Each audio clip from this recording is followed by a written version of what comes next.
Good evening, Horn. Golly, guys, I can't talk. You hear that already? Y'all are making me nervous. All these little heads on the screen. I'm not used to this. It's usually like 2 or 3. Horns forward. What's up to the party, guys? We're getting it up for you. You 100% just glitched out there. All we saw was your hands. Yeah, that's cool though. It blended into the logo. It is all good. Yeah. Check out the shirt. While we're on you, Jorge, I like your shirt, man. This here is a shirt from the official new supplier of the UFL, Breaking Tees. This was on the Breaking Tees website. It just arrived today, so it was perfect timing for it. And every team has their own little specialty like shirt outside of what you see on the UFL shop. And if you go to the Breaking Tees website, you can see them there. And I found this one. I was like, yo, I like that one. And boom, me and my wife both got one now. Nice. Looks like it came in fast then in that case. Yeah, it was maybe about a week and a half or so. I think I get mine this week. We should have all kinds of good merch dropping soon, I hope. Mine, Lanta. Right now it's kind of slim to none in my opinion. But hopefully we get better stuff going. They're saying, a couple of some of the ticket reps are saying that new merch is going to be added soon. So, yeah, I know. At least on the Brahmas page earlier this week, they had 2 hats, but they didn't have an image, and they said sold out, and then they took them down. So there's hats coming, y'all. So maybe. Well, welcome in officially again, guys. Sorry I screwed the pooch there at first. It just I see everybody, like I said, smiling at me. I don't know where to put my eyes right now. I'm just looking at them. We're free form. We're used to just going with the flow, baby. Whatever. Oh, yeah. Just go where it takes. The amount of hiccups that we have on a pod basis is like insane. Just don't look at Jay too much. You'll end up cross-eyed. So opportunities. Like Medusa. Brian just mad because everybody makes fun of him for being an eggplant emoji. You got to have some logo, I guess. Some representation, right. Sir. Yep. Right. Oh, you guys doing well tonight? It's great to have you, man. It's weird seeing you on my show, but I really enjoy it. I've been waiting for this for a while, honestly. I've been wanting to either get on your show or you come on mine, so it's cool to have you on. We are missing DJ, but all good in the hood. I'm glad we got the crew that we got tonight. Yes, sir. We're excited to be here, man. Y'all doing well over there in San Antonio? Yeah. Pretty much spring already. It's already in the 80s. Yeah. Other than it being damn near 90 degrees today, doing just fine. I heard so many lawnmowers going off. It's crazy. It's that time. It is that time. It is. So in terms of the season, guys, I've noticed you last year when you started. You did a good job on your podcast. Y'all had very unique show logos, illustrations, ideas. You've done a lot of events. You've done a lot of different things we're going to talk about today. So it's cool to showcase you. Appreciate you coming on once again. First off, I guess, do you just all want to introduce yourselves quickly, one by one? And let's just hear your name and just a little bit more about you. Jackie, you go ahead and start. Hey, you're so bossy. Well, I think it's hilarious. Just shows all our personality, how each of our little titles are all different. Yep. We couldn't even agree on one to be unified, could we? I was trying to read them. Even now, I'm still trying to read them. I can't read them. It just says Horn Forward Podcast. It's just the oddball all the time. I'm 2-0, but I'm a Sita. Right. Jackie. Wait, this way. Okay. You got it. Tell a little bit more about yourself. Oh God. She's the planner. Like the first day of school.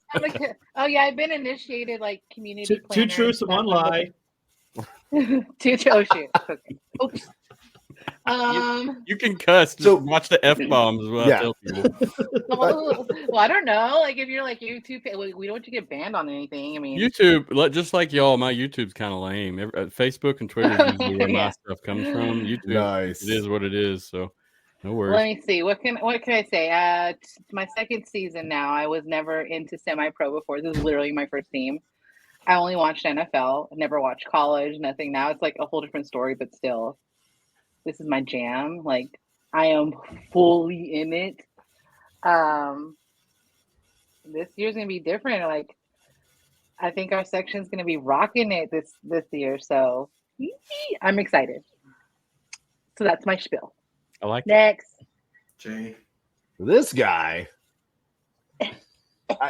I need no introduction. You guys know who I am. I'm the loudmouth of the South. I'm one of the hosts here in the Horns Forward podcast. We also do another show.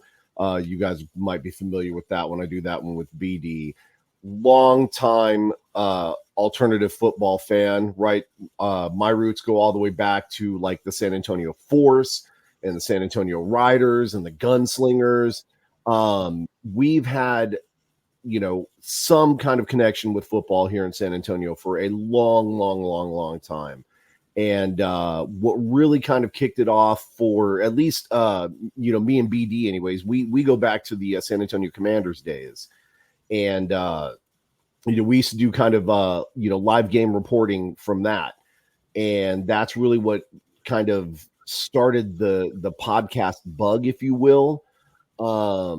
But it wasn't until we met Jorge and Jackie and DJ and really got this thing going where we, had something that kind of uniquely represents us and the San Antonio community. I mean, we are, just a humongous family of football loving fans, but it goes much deeper than that, right? It would be one thing if, we were all hanging out and, talking about football and doing things together that kind of revolved around the Brahmas and everything. But every one of us has gone and hung out with each other, different things. Like Jorge and I have gone and we watched that I believe it was the Canelo match. Yeah. Jackie got us tickets to the high school football showcase. BD and I are always hanging out, talking trash to each other. I know Jorge and BD have gone and hung out. Jorge, unfortunately, lost a furry family member a couple of months ago. Oh no, that's the worst, man. Sorry. But like we're all there for each other, right? We're all praying for DJ right now, who's got some family stuff going on. We're more than just friends here. We're more than just podcast mates. Like we truly are a family, and that's what I think makes the difference here with this show, is that it's more than just a bunch of people hanging out. Like we genuinely care for each other. We are brothers and sisters in this thing. So that's awesome, man. You can tell the way y'all jive together. It's a good relationship, and you can definitely tell if you watch the show. Oh yeah, this guy right here. Me next. All right. Well, Because everybody. BD's going to say like 3 words. So I'm an eggplant. There you go. Yeah. Instead of like I'm Groot, I'm eggplant.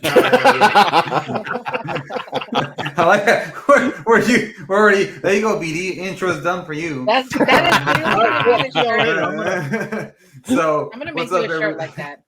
I'm Jorge. I am El Mariachi Brahma. So I am the guy who dresses up as a charro or a mariachi every single game.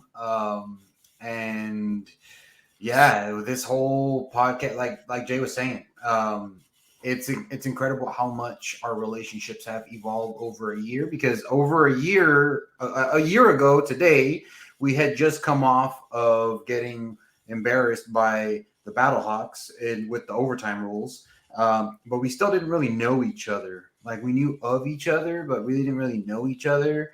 And now we talk to each other on a daily basis by choice.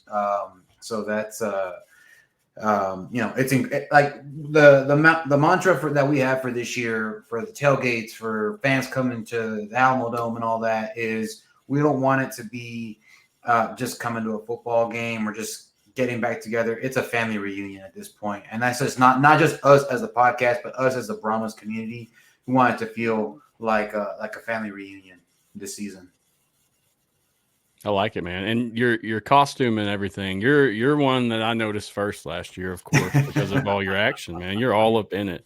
Yeah. So in terms of your character, that's what you represent when you go to games, correct? I mean, you're in that caricature, and you're oh yeah. So I wear the mariachi traje the entire game. It does get a little hot sometimes. Hot. But thankfully the Alamo Dome is indoors. So but yeah, no, it's a big part of it is also just cultural representation. San Antonio is such a large Hispanic-based community, and there's a huge underrepresentation of, as far as fans and the players and every aspect between the Hispanic community and the American football community. And I want to try to bridge that gap. I took a lot of inspiration from my fellow Texan, who's also a Green Bay Packers fan, who goes by the name of Senor Cheesehead, who also dresses up as a charro, but does it for the Packers. But yeah, he's actually got the inspiration from him. And then I was like, wait a minute, if we're doing this in San Antonio, how do we not have one of these guys? I was like, all right, I guess that's going to be me. And then, I put myself out there on TikTok, on Instagram, and people took to it. And then before I knew it, by the end of the season, my face was on the mural for the Brahmas in downtown San Antonio. So that was just like, wow, famous. Okay, I did not expect that. I mean, you definitely are one of the well-known characters, I will say, because I remember they featured you on like a reel or something last year, or a promo or something, and that's when it went crazy. That was in the parking lot. I remember that. Yep. That's when it went crazy for you. I know things blew up. I went out with his wife, and we were passing that mural, and I was trying to get her to go put a mustache on him, but he already had one. So I got one. Yeah, so we're like, oh, never mind. You can take his mustache off. You got to make it We'll loopy. erase it. Get the curls going. Yeah. We'll erase it instead. Well, BD. Yep. All right. Well, I'm BD. I'm the newest member of the group. I came on officially 5 months ago, but I was co-hosting so much that they're like, we might as well just bring you on. So, and like Jay said, I mean, Come on, Fifth Wheel. I've been a fan of San Antonio football. I mean, since I was a kid, I was going to Alamo Stadium, seeing the Roughnecks or the Rough Riders and all those teams. So I mean, we've been doing Talons and the original Texans in the CFL and all that stuff. So I love football, and so this is the next team that I'm a huge fan of, and I'm loving the league and everything. So. And he's a Cowboys fan, so he's not used to winning like we're going to do this season. So, who here is Cowboys fans and who here is Texans fans? What's the difference here? So we have two Cowboys fans and two Packers fans. Wow! And then DJ the house divided. DJ is the Patriots fan. So Patriots, DJ. Patriots. I think I've heard him talking about it on the show before, if I remember correctly. Oh yeah. So yep. Pride and joy right there. Gotcha. I'm a Saints fan myself, so we're all off a little bit from each other. That's nice, though. Yep. Green Bay, y'all are a little far out, though. Just a little bit. Just a bit. Just a tad. Well, appreciate the intros, guys. That wasn't too painless. In terms of some of your community involvement, tell me about that. I know you've done some projects. I know you've done some other things like the fundraiser for raising school supplies. You guys do a lot of tailgating activities as well. Is that correct? You organize a lot of stuff in that end. So just tell me a little bit more about that and what you do in that nature. So Jackie, that St. PJs, that's all you. Yeah. Yep. Yeah. So I definitely wanted to kind of once the season was over, we were trying to rack our brains. How do we keep the momentum? How do you do this? This is our first time doing this. And how do you do this off season? How can we keep the community together, still put the Brahmas name out there? And community is just something big in general. Just tying the fans, the Brahma fans doing something within their community is just always good as well. So school was already going to be starting. So I said, well, how about, back to school supply? And I got some info from everybody and which organizations that are around here. And I just kind of did my research, and we ended up with St. PJ's. They're local here. They're children's shelter homes that kind of like the halfway house in between them going into foster. And when I talked to them, they were just telling me how in dire need that they were. They're like, school's about to start, and we have nothing for these children. They have so many kids. And then I had a really good friend that owns a beer garden, the Point Park. And her and I had been talking way like during the first season, like we need to do something together. Like she's like, I want to bring the Brahma fan here too. Like it's a really cool place too, really cool place to hang out. They have a bunch of food trucks. So that's what I did. I got it together. I got some other like little vendors to come out. The Point Park, they donated a portion of the proceeds from the beer sales back to St. PJ. So That's they awesome. not only got so much supplies, they also got a monetary donation. And so I still get letters from them. I literally just got one from them. They still send me thank you, like letters, like physical letters. It's wild. But I did tell them, like, I loved everything about it. This will definitely be something that's going to be yearly for sure. Probably pick a better time frame because it was hot AF. Hot AF. When was this? August? Like, Yeah, it was. Yeah, it was hot. August. It I was was warm. dead. Hottest Like, summer I in was the history of literally in the history of San Antonio. It was the hottest summer. it was Y'all were doing the so- I Lord's was work for dead. sure. Although, I mean, For it's kind real. of defeats the purpose of having a back to school drive in like January or something, though. So I True think we're story. just kind of screwed either way. Yeah. Yeah. Either July or August, you know. Yeah. Pick your poison. Just try and find an indoor venue next time. There you go. For How much But stuff- This will definitely happen. Oh man, I can't even remember. I'm OCD. I mean, a lot of you already know this. I'm really OCD. Everything was just so scattered. I literally put everything in piles and I counted it while I was putting it in piles. Like, here are all the notebooks. Here are all the number 2 pencils and highlighters. But I did do a post about it. It was just so much stuff. It filled an entire back of a Tahoe. Wow. Boxes and boxes, backpacks. Like, I think just in backpacks, we had like 25 backpacks. It was crazy. It was crazy how the fans and even you, like, I got stuff from Amazon that I just put a little Amazon wish list out because I know people were like, well, can I send you money? I'd rather like them send an Amazon. I didn't want to be in control of money. So I'm like, no, just go off the wish list. It's much easier that way. And I can just, put it down. But yeah, they really showed up. They really did show up. Even if it was for like 5-10 minutes, they came and brought the supplies and then they pieced out. But the best part was we did have my ticket and experience guy and a couple of our people here. They showed up. So the Brahmas did have their own little tent out there also. So they came in, he came out, James Carr, the best. Came out the best. And he came out and he brought kids t-shirts. He brought Brahmas bags. He had all kinds of little Brahmas merch. And people were asking us about the Brahmas that didn't know about it. So it was really cool. It was a really good event for sure. Yep. And it also helped Go to ahead. secure like just confidence in the continuation of the team because San Antonio is such a scarred market with failed football franchises that even those of us who are fans of the Brahmas were like, we don't know if this is going to continue at this point in August. We're like, we are going to assume that it is, hope for the best. And if it doesn't, well, hey, it was the best 4 or 5 months that we've had like ever. But if not, then, if it does continue, then, hey, we got momentum behind us. So this was a good way to just kind of reassure people that, hey, we're not going anywhere as fans. And as long as the team's around, there's going to be a core group of us that, we'll make sure to keep putting the name out there. Yep. Yeah, this stuff was all great to see from me. I'm over here in Mississippi. I don't have any fans here with the UFL. No, not that I know of. But seeing you guys all meet and organize and have these events, and there are a few teams that are similar in this nature.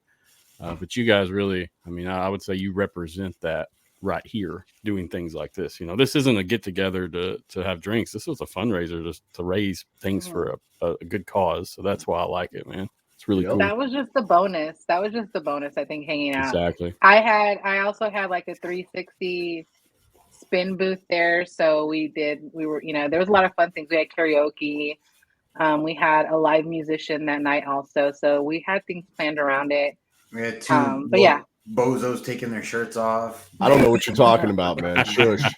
Yeah. It was hot. It was hot that day. Man Both visually movie and time, huh? temperature. Yep. Yeah. Well, it looked like a great time for real. Let me go to the comments, guys. We're getting some comments I want to share. Go back. Mike brought up a good one here. Me work it down. I'll work it to him. That's my mama. Mama Hey, Ruth. Said y'all are awesome no matter Love what you Mama do. Ruth. Appreciate I'm ready you for my hug, watching. Mama Ruth. Representing. I see. They know who you are. I'll pop that up just quick. Rick 8-Bit said, love the energy you all bring. Appreciate that, Rick. Thank you. And XFL Mike G said, my second favorite podcast. We'll take it. We used to be his first. He's lying. We used to be his first, and then y'all became friends or whatever. That's okay. We know the truth. Yep. I don't know. I think when he comments on our show, he says we're the first. I think he's jumping Y'all back are and like forth three. depending on who he's listening to. I bet you he tells y'all's Canadian friends that too. Uh-huh. Y'all my favorite show. Yeah. No, that's his Okay. favorite Canadian show. That's his favorite Canadian. You know, You're and his Wait till favorite he has Brahmas. one- wait till I he- couldn't wait till couldn't he make has out all the Mama, comments Mama. on Jorge's Spanish broadcast, but I'm pretty sure he said in there that that Oh, was yeah, I was about his to say favorite as that. well. Wow. That's his Favorite favorite Spanish Spanish podcast. Brahmas podcast. Yeah. That's what he had to say. Busted. Mike just playing them numbers, man. That's Said right. Matt gets it. Was it the Oh, old weird. Always Sunny? I'm always playing both sides, so I always come out on top. Yep. Yeah, Bet. for sure. Let's go Ruth again. Let me hit Ruth again. Since that we got to Oh, show Mama. our respect there. Go Cowboys. I'm not a Period. Cowboys She's fan, She's the but reason I am a Cowboys fan. She's the reason. a lot of my fan base Mama. is Texas folks, so I'm sure they're yipping and yaying right along. You don't with say nothing about my mama. You let her love the me. Cowboys. Exactly. I agree. She can love the Cowboys all day long. Mark Nelson from UFL board said Brahmas fans are a cool bunch. Well, I thank appreciate that. We, Mark. we are. Appreciate that, You Mark. got to come We down try. and tailgate with us too. No, he's in Yeah. Canada, so if he does, you'll definitely see him. Hey, He'll free, enjoy the drive. free tacos and free beers for you, Mark. I'm telling you right now. Just There look we for the go. sombrero. Actually, last season we did have Canadians. Remember, they tried elote for the first time. So That's if they right. could do it, Did they you like can it? do it. Yeah. Did they like Yeah. it? Yes. You would be That's surprised. cool. I taught I don't know how you couldn't. people how to make I mean, elote. Some folks are just weird, man, when it comes to food. They like the basics. Oh, dude, there's no way you could not like Amplified. this, Yeah. Amplified. If I come down there, I hope y'all show me some good food. Please do. Oh. Please, Calm please. down, man. Oh, man. come on. Yeah, you're Let's gonna. go. I would say when you come, make sure you have a Planet Fitness membership already lined up, ready to go, because you're gonna go back a couple pounds heavier, man. There's no other way to do it at a tailgate. No Yep. other way to do it, for real. Vanessa, I was showing pictures. She said, that's me. Hey, that's me. My Hey, best that's friend. me. Hey, Yeah. bestie. Is that who was in this picture? Hold on. Right. Together. Yeah, one of the school supply drive picks. Is this one? Yeah. There you Yeah, go. she's my partner in crime. Yep. Appreciate That's you my watching, bestie. Vanessa. Love you. And then XFL Mike G said, I don't think any other team / podcast did more this offseason than Horns Forward podcast. I'd agree with that. Yeah, absolutely. Yeah. And not even just for our community, right? Like we did the back to school drive, right? We also did the Kinetic Kids trunk or treat event. Yeah. Mhm. We also did the event in St. Louis. Houston. St. Louis. Autism We also did Speaks. the event in Houston. Yep. Mhm. We've tried to do our very best to give back to support this community because it means so much to us. Brian alluded to it before. Jorge's mentioned it before on our show. You know, for some of us seasoned veterans that have been around and seen leagues come and go, the AAF, the World League, things like that, this means something to us. San Antonio is very much a blue collar community, right? We're hardworking individuals. We just don't really have that kind of corporate sponsorship to afford, you know, a true blue NFL team. And we don't really necessarily want one, right? But this is something that we can get behind. And so it means a lot to us to be able to give back to support this league because it's given so much to us, right? It's given us a reason to hang out and get together and start podcasts like this. I'm sure you've probably noticed, but San Antonio is kind of leading the way when it comes to podcasts supporting their UFL teams. We've got 10 different podcasts now that are coming out of San Antonio. No other fan base has nearly as many fans getting excited about this and getting behind their team and trying to share their love with other people. This means something to us. So for us to go and do an event, whether it be, in our own backyard here in San Antonio, or driving up to Houston to support the Roughnecks fans, or even, going to, the Birdcage in St. Louis and helping those guys out, right? This means something to us. This gives us an opportunity to give back and support and make sure that it sticks around for years to come, because it means that much to us that we're willing to make those sacrifices. I respect that, and I'm very much in the same state of mind as you, just different subjects, but all the same, and I feel very similar. It's like, this is what we do to support, and at this point, I feel like it's my job as well. I'm sure you guys feel the same at this point. I mean, you are the face of those Brahmas. You are part of the fan superpower of the Brahmas, and there's nothing wrong with that. That's awesome. I mean, Moose said that at the gathering, they recognize that every city has their own little core group of fans that have kind of kept this machine going, and without those groups, it'd be hard to really get this thing to grow. 100%. You saw that really propel that XFL 2020, in my opinion. That fan involvement was huge there. The community engagement, I mean, it was off the chain. And they're doing a much better job this year so far, I'd say, than what they did last year. We've a lot of events, a lot of social media, a lot of different things that we can all be proud of right now. So, and I'm sure you guys a lot more media too. Like at least locally, it was very rare that our local media would post a story or something about something with the Brahmas, and now they're posting about the schedule release. They were posting about the kickoff event we had last week. They're all posting stories and running segments on the broadcast. So, it kind of seems like now going into the second year, you can see that there's a little bit more buy-in from the city as well. And, with our news media and stuff. So that's great. And that's really what's needed. I agree. So it's funny that you mentioned that, Brian. I actually just saw a flashback. We were talking about memories from last year and everything. And I can't remember the local sportscaster, but last year he was talking about how the Brahmas are coming into town and, something to get excited about and everything. But there was this whole kind of implied, don't get too excited because it's he named off last. He said 10 times the charm at the end of it. And I'm just like, bro, really? But it's funny how much a difference 1 year can make, because that same guy is now out there spreading the love for the Brahmas and everything. And I get that. I mean, that's part of sports media, right? Yeah. That, you're going to put your own little spin on things, and you're going to try and get people to listen to what you're saying, right? But it's just kind of nice to know that a year ago they were like, hey, don't get too complacent, right? Because it may not be around. And here we are for year number 2, and we're already taking the league by storm. So I love that. You guys got a good coach that way now to really lead that team in media. Woo! Media loves him. I covered Houston last year, and I'll tell you that the media loves some Wade. So you should have a good presence this year. Just show up. As long as y'all come out and kick some ass, you're going to have a lot to talk about your way, no doubt. That's my opinion. Wade said he was going to. We'll still be talking. So yeah. Wade at the kickoff event was surprisingly very, very candid and very excited. I mean, we know that Wade Phillips has been around football for 1,000 years, right? But this, we'll talk about our coach that way. That was a compliment. Okay, he is a veteran. He is a veteran of veterans. Dude, he's got more years coaching than every other UFL coach combined, probably. How many years total do you guys know? It was 60, 143 or something. Yeah. Stop it.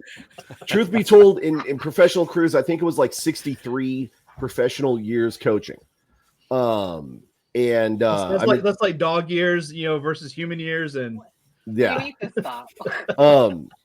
But not only does he have a better winning record than every other coach in the UFL, he also has a Super Bowl ring. There is another cat out there in the UFL that has a Super Bowl ring. Okay. Period. So are we a little bit biased? 100%, right? Because Coach Phillips did coach the Cowboys for a little while. He even had some funny comments about that. But he comes from football pedigree. You know, we all know his connection, his dad's connection to football. Son of Phillips' connection, rather, to football. This cat knows the game, and he's bringing that super focused defensive mind to San Antonio, who already had arguably the number 3 defense in the league last year. So this year, pretty sure, his own words, we're going to be kicking some ass, and this league is ours for the taking. So mark it down. 2024 UFL champions, the San Antonio Brahmas. Boom. Said it. All right, while we're on that subject, Bill said go boats. Hey, I got something for You just Bill. wait. Motorboats. Oh my God. Oh, Bill, wait. me- I can't be I can't be afraid of something that I go right on for fun in the summertime. I'm sorry. But didn't like in the showboats, isn't that like there's like a kids show that features them or something like that? Like, I mean, I'm not going to be intimidated by a bath toy. So sorry. Yeah. We're not scared of the dinghies. Yes. The defending football show said, "Watch out for DC week Revenge 1." time. I Where's my mean, sign at? We're ready to Where's send my you sign? guys back with your loss and your beer steak. Revenge Step on season. snake. Yeah. Step on snake, No baby. step on Snick. Let's go. Yeah. Step on Snick. there's a reason they have to have a shield because they're afraid of a bull coming their way. Yup. Right. Yup. Hey guys, in the comments, if you're asking questions, I'm highlighting them, and then I'll check them there at the end. I'll ask some questions to the guys on the show, just letting everyone know because we're getting a few questions. I don't want to interrupt the convo. So do me a favor, just don't put that one comment up from Jason Spurgeon because that guy has absolutely no clue what he's talking about. I think he's a little bit high on the bird poop fumes.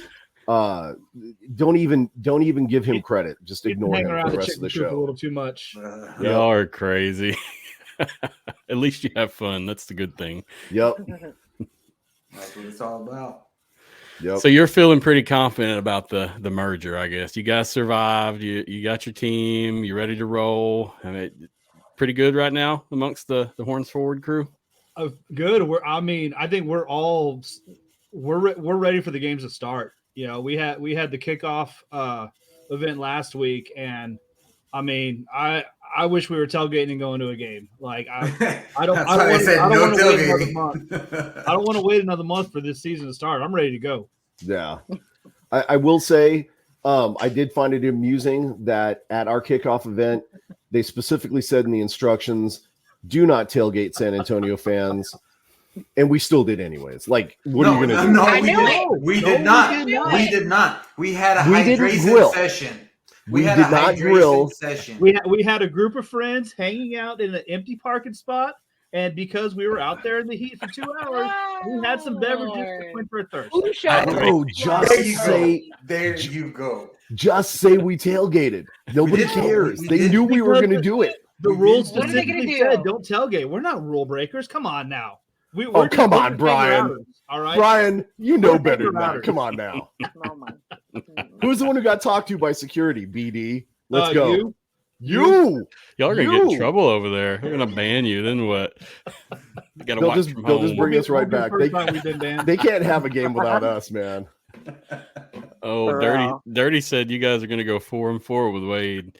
I told you don't even acknowledge it. I had to. It's your boy. It's your boy. I had to. Meanwhile, we got the next Orlando coming up with Becht. Okay, cool. Yep. I'm ready for that game. I am ready. Yep. Didn't St. Louis have to con their quarterback to come back? I mean, like I really don't want to hear anything dirty. Just go away. Oh Lord. Michael Mendez said, "Let's go Brahmas." What's up, fam? Let's go, baby. Let's go. So yeah, the event obviously was a lot of fun. We're excited about the league. We're excited about the teams that made it.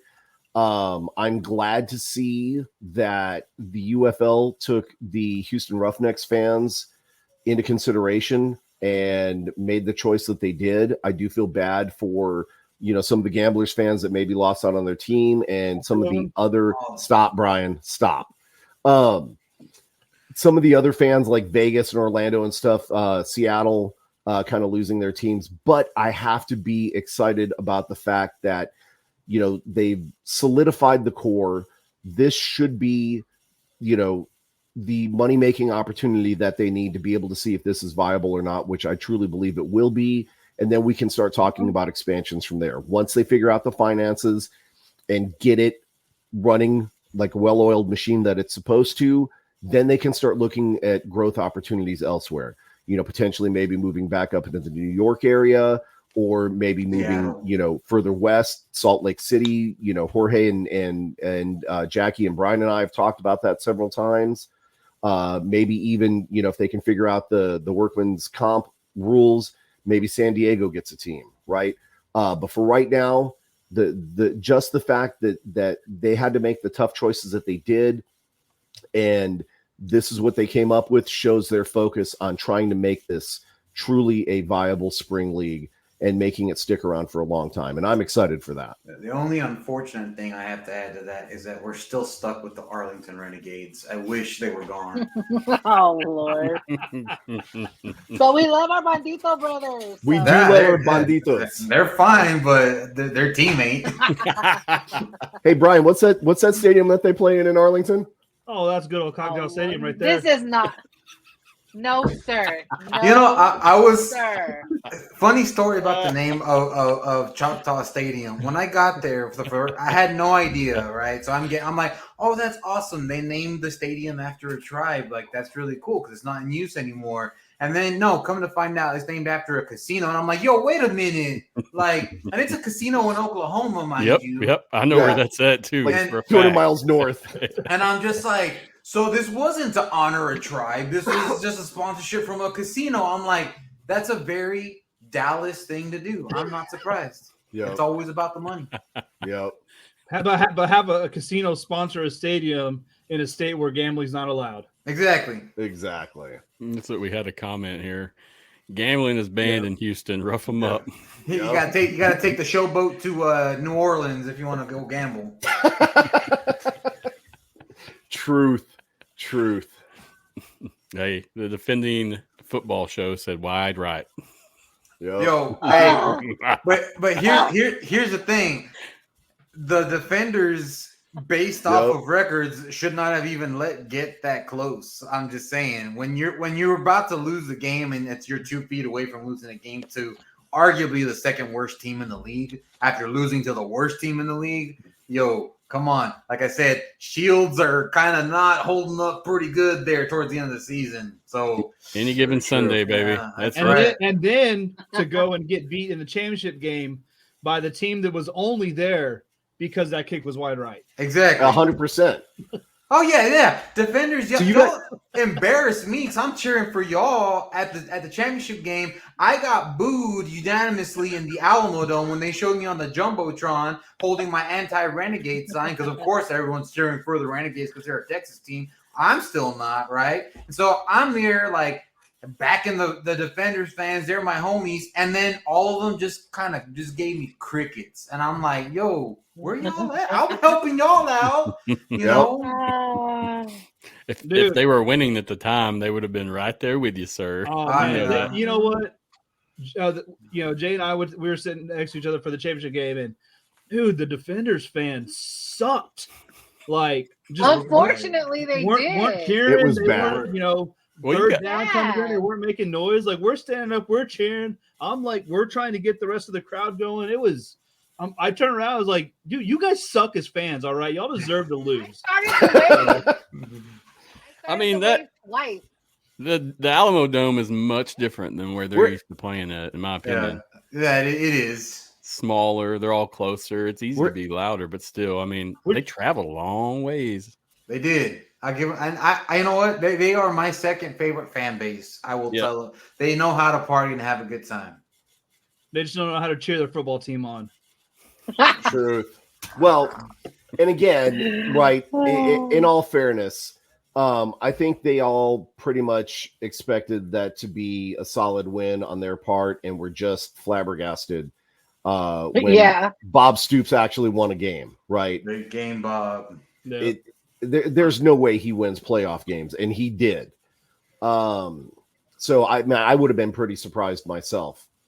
Although I think I would have been a little bit more vocal about it and expressing my displeasure in the fact that my team is getting beat by a South Oklahoma team, in powder blue, no less.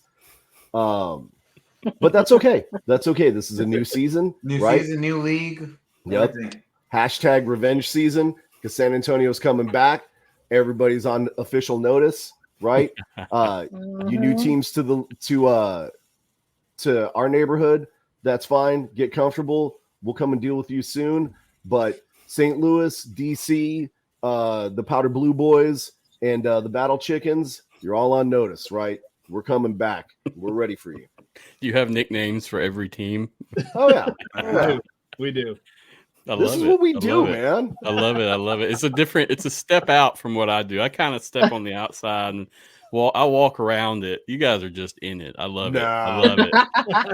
It's no fun being on the outside, man. I like to watch. I get great entertainment from this. Believe me. He's like, fight.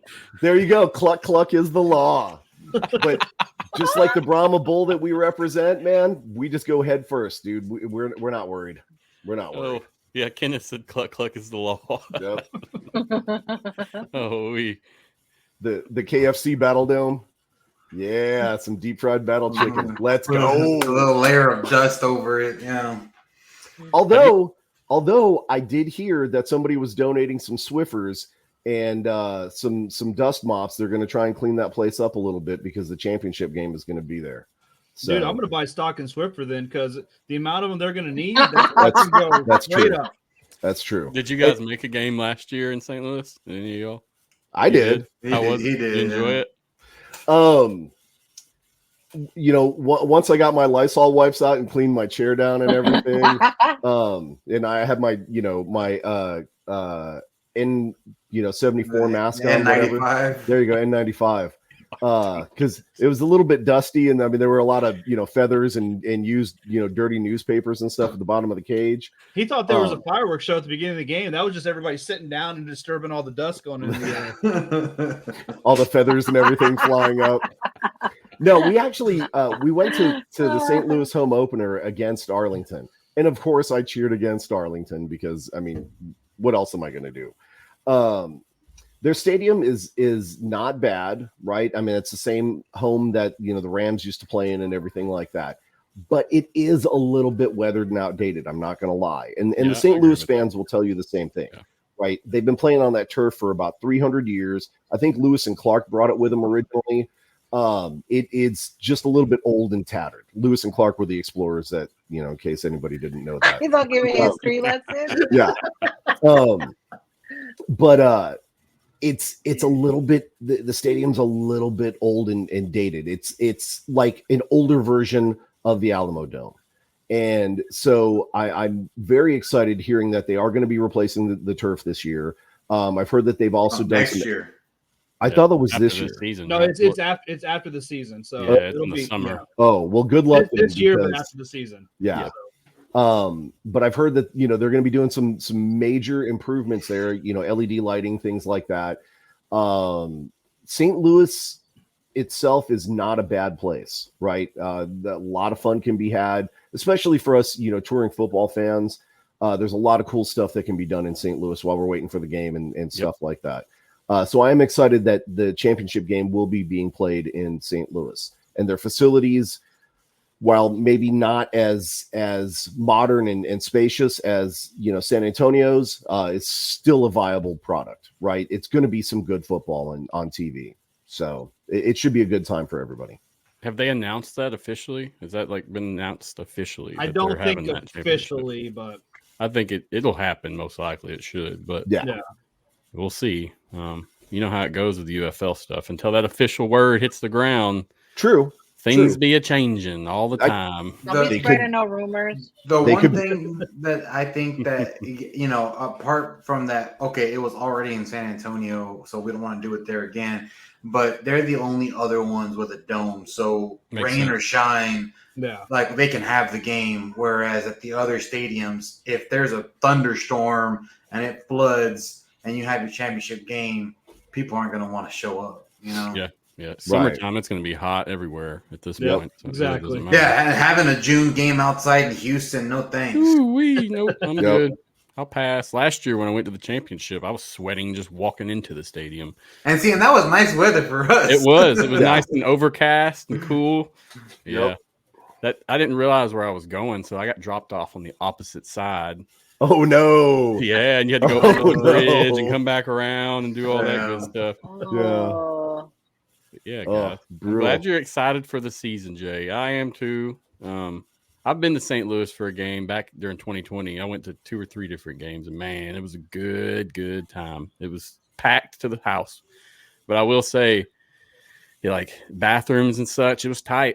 I remember facilities were running overboard because so many people were going. It was not a bad time, but another 10,000 people, that would have been a little questionable at that point. But it was a good time in terms of fans, fan atmosphere, players, everything. The whole city is lit up then, especially because you'll have Cardinal season going on there. Mm-hmm. So St. Louis folks love some Cardinals. I mean, that's their pride and joy for the most part. Well, that and the Blues, but the Blues have kind of been irrelevant lately. So exactly, that's and that's the fun part about now St. Louis being in our division is now we get one home and one away each season. So it's we'll get to go up there during the regular season, and I mean championship as well. But there's a lot of new stadiums and new cities that we're going to be visiting this year to go to these games. I'm gonna try to as well. I really am. It's just, I don't know, man. You start traveling every weekend. It gets hard to do a podcast. I don't know about you guys. That's why we do ours during the week, man. We're doing it together. But we're doing it together, though. Yeah. So. We may be podcasting from the road. Do it on your phone. Like we're literally doing a road trip to Memphis. All of us. Yep. We already got our tickets, our Airbnb. We driving up for the game, the first away game. I'll be in Memphis as well. So. Hey. With the second week, I should be there in Memphis, and then I'm. That's when we're gonna be there in Memphis second week. Yeah. Yep. Sounds good. We'll meet up for sure. We need to link up. Yeah, come see us. Definitely. Yeah, we got. That's we have the whole afternoon. Look for the sombrero. Oh, you can see it in Memphis. There aren't many sombreros in Memphis. Unless you go to like the Mexican restaurant and they sing you happy birthday. That's when they put a sombrero on you. I kind of want to go now and be like, hey, it's my birthday, but like, what are you going to put on my head, man? Hey, there's one down here me and my girlfriend we went to. This is in Mississippi. They'll put the hat on you. And somebody comes up behind you and they put up a plate of whipped cream right there on the table. Somebody just slams your head down into it. Oh, mordida. Yep. Good times. Good Mexican tradition right there. Yeah. They probably put the sombrero on you backwards. So. Probably sure. so. It'll probably have a little plastic tugboat on it to represent the tugboats there in Memphis.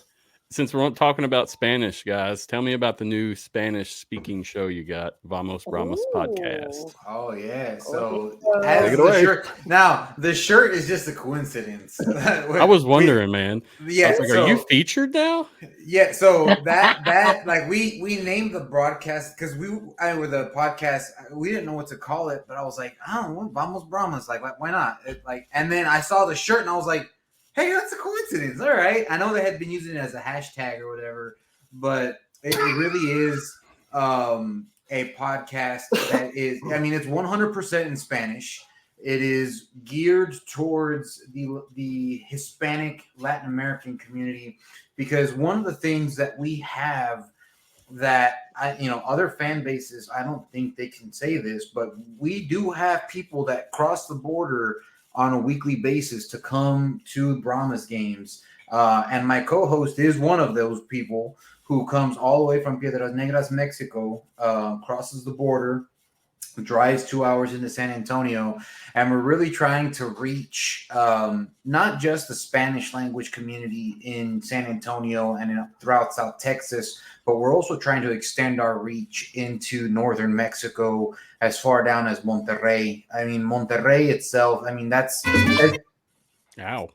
about as big as LA, you know, and it is a hotbed for American football talent. But the thing is that nobody's talking to them. Nobody is speaking to them.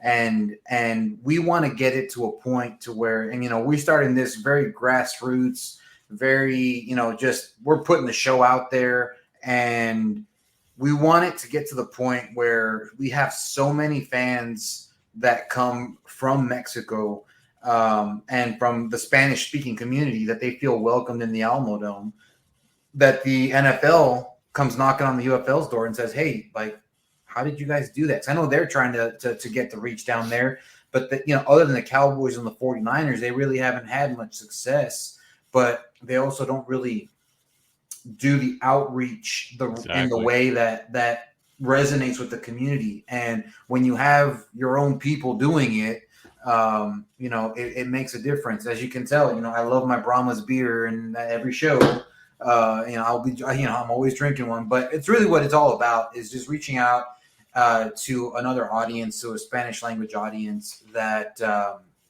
you know, we are fortunate enough to where we're bilingual. We can speak Spanish, we can speak English, and no matter the language barrier, you know, we want everyone to come out and feel welcomed in San Antonio. And, you know, last year, I think the fans that traveled the furthest, I met some fans that came from Guadalajara, which is a long way from San Antonio. I mean, that's not driving distance, that's flying distance. And they saw me in the mariachi suit, and they were just surprised to see the culture represented in a sport that is called American football, you know. And it really was like, I mean, it's kind of like I want to take the culture, put it on my back, and kind of be the flag bearer for that. So that everyone can come out and really we can pack the dome, not just with people from San Antonio, but from people from all over South Texas and northern Mexico. I love it. I think that's a great cause, dude. Seriously. These people need that as well. And you having people watch it, I see your numbers, so that means people want it. So yeah, I mean, it's an underserved community, and it's all because they just don't have anyone talking to them in their language. Just that culture needs to be represented by that culture, and that's what you're doing, and that's awesome, man. You can't replicate that kind of stuff. That's something that comes natural, and I don't understand being an American citizen. I've never even been to Mexico, but you know, seeing that you guys get excited and how you do things differently, it makes me happy as a fan to see that that's welcomed. It's appreciated as well. Oh yeah, I like to say that, like, we've had a lot of our people that don't speak Spanish, they were on doing their hardest, Google translating questions to ask, because they just wanted to be a part of it and support it. So even our non-Spanish speaking people are joining in just to give the support. So it's been nice, even if it's just been one show. So like that, I don't speak Spanish. My wife does. So she was watching on her phone. She was kind of translating me what they were saying. And then she was asking questions about what they were talking about. And then I was answering her. So I wish I had that. That's awesome. Built-in translator. Yeah. That's what I am for my wife. So I tried to watch some of it as well, but I don't understand any of it. I mean, I figured. I know you guys were drinking a lot, though. Yeah, we were. Yeah. I mean, that's part of the vibe, man. Is just, you know, we go out. It's almost what we called it. It's like we want to make sure that it feels like you're at a backyard barbecue or a carne asada, what we call it, at a friend's house, and just talking football over a couple beers and waiting for the meat to be done on the grill. That's really what it comes down to. John Green said my Google Translate was on point. There you go. Oh, yeah, he was one of the ones asking questions. Yep. That's the Bravo Bull right there. Got you. Okay. Yeah. And XFLMikeG said, I can order a beer and get in a fight. That's all I can do in Spanish. I got you, Mike G. Right there. I hope y'all don't hate people for saying Spanish words wrong, because I will butcher the shit I out crack of up some inside. stuff. Well, that's what no. when my wife and I first It's the started, attempt. when we first started dating, she asked me, she's like, "Do you know any Spanish?" I'm like, I worked construction for 10 years. I can order food and I can cuss you out in Spanish. That was about what I knew. What a romantic way to court your wife. I can curse you out. Yeah.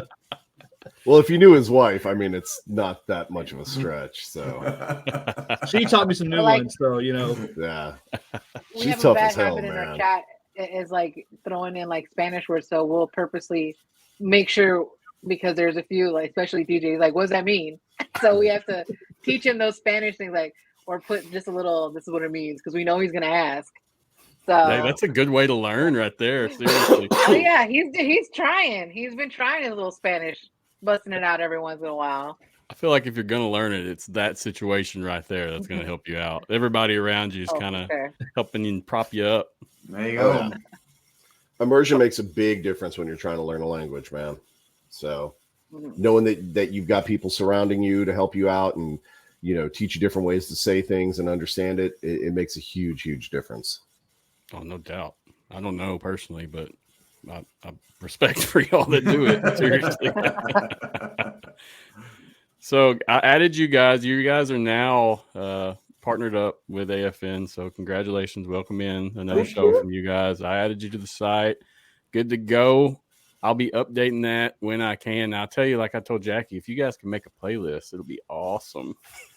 Well, somebody was supposed to be working on that, and well, that way it doesn't have to be updated. But either way, I'll update it. It just might not be as quick as what you drop episode. It may take me a day to update. So yeah, no worries. But yeah, dude, I got you guys on here. I'm glad that you are offering this. I think it will be utilized, and it's just about getting the word out now, in my opinion. Oh yeah, absolutely. Yeah, no, that's going to be huge for the Spanish culture here in South Texas and down into Mexico, right? Because as Jorge said, right, there's this whole kind of untapped market of people that love the game of football, but don't really have a connection to it, right? Because there's nobody in the community kind of serving them.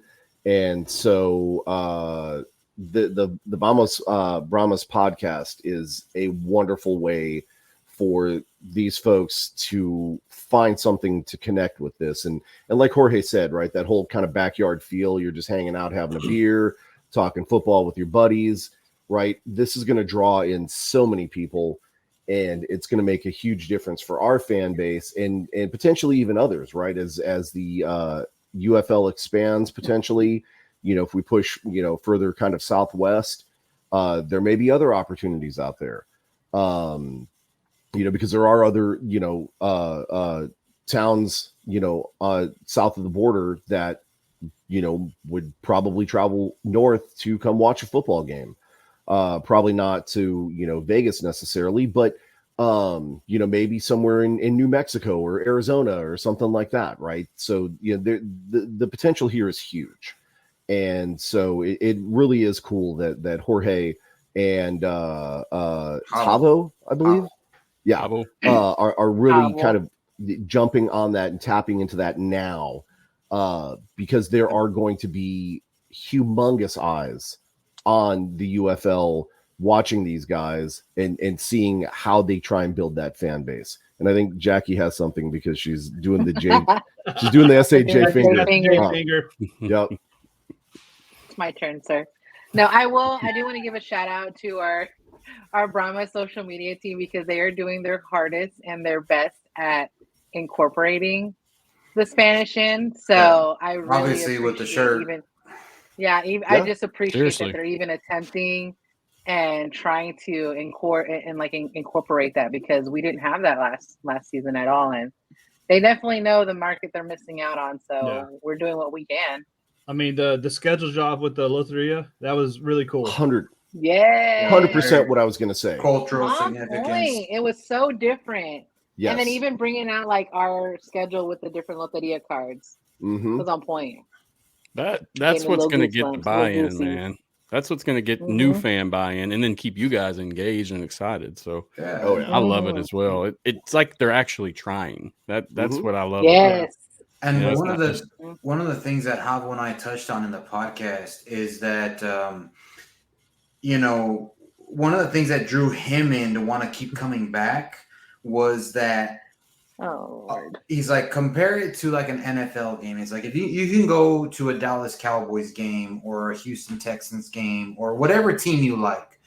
They said, what are the odds, unless you live in that community, that you will run into the same exact people over and over again at a tailgate or at the game, and the UFL is still at a point where that community feeling is still there, because I didn't know Howell last year, and then he came up to me because he saw me wearing the sombrero and I was giving out tacos, and he started talking Spanish and I started talking Spanish, and then it just kind of went from there. And then he showed up the next game with more friends, and then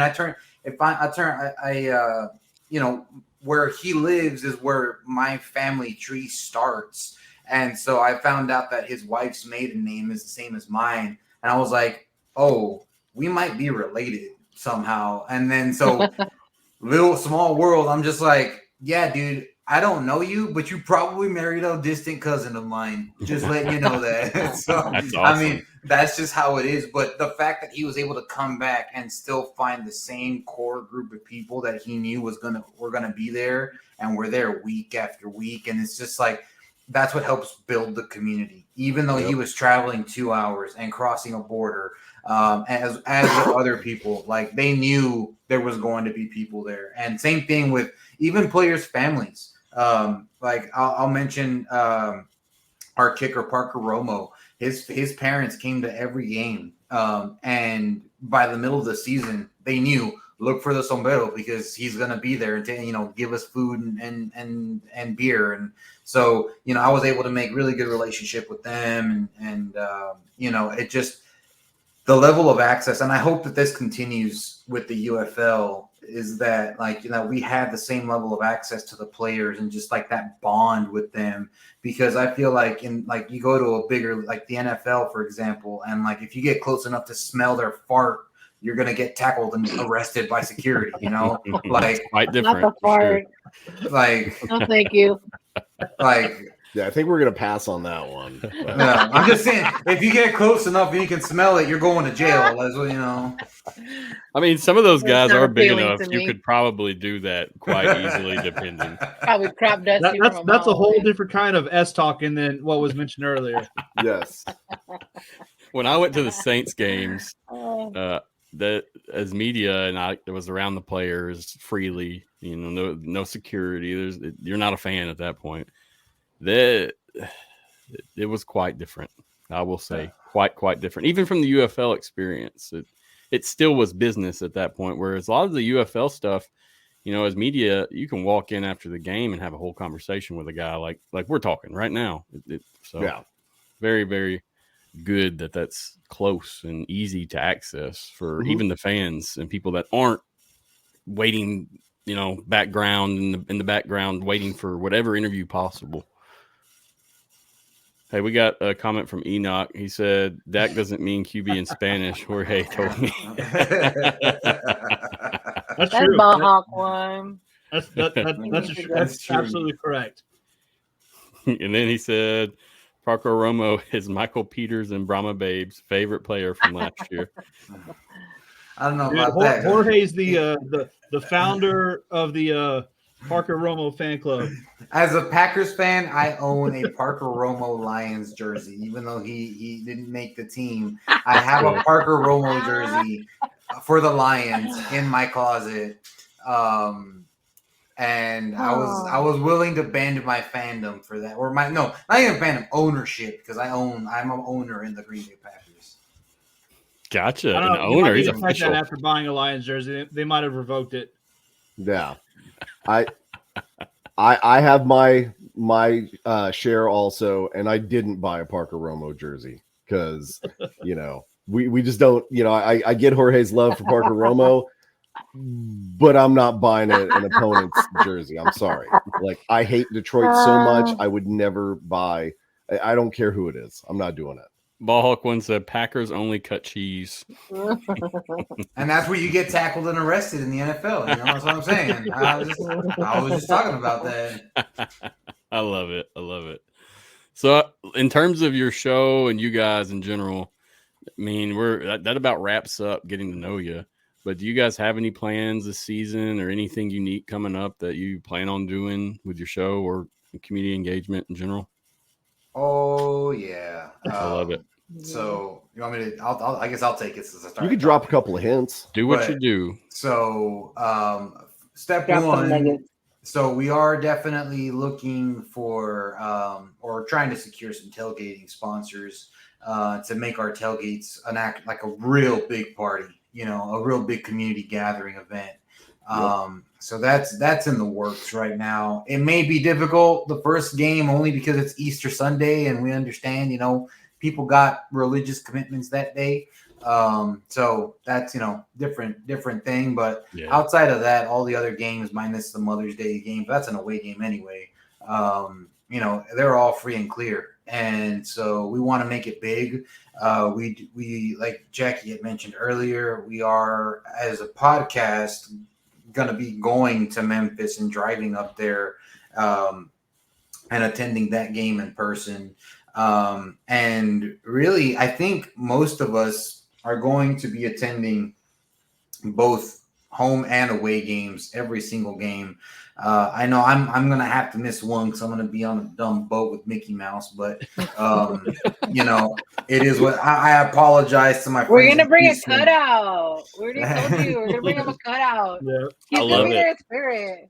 That's awesome. But it'll be a good time, and you know, we're really looking forward. Like I'm really looking forward to going to DC more than anything because I made so many friends with them last year. Like win or lose, I know it's going to be a fun time in DC. Adding to the beer snake, I want to put a sombrero on top of the beer snake once it gets to the very top. And then in St. Louis, I've never been to St. Louis personally, so I have no idea what to expect other than that they have an arch there.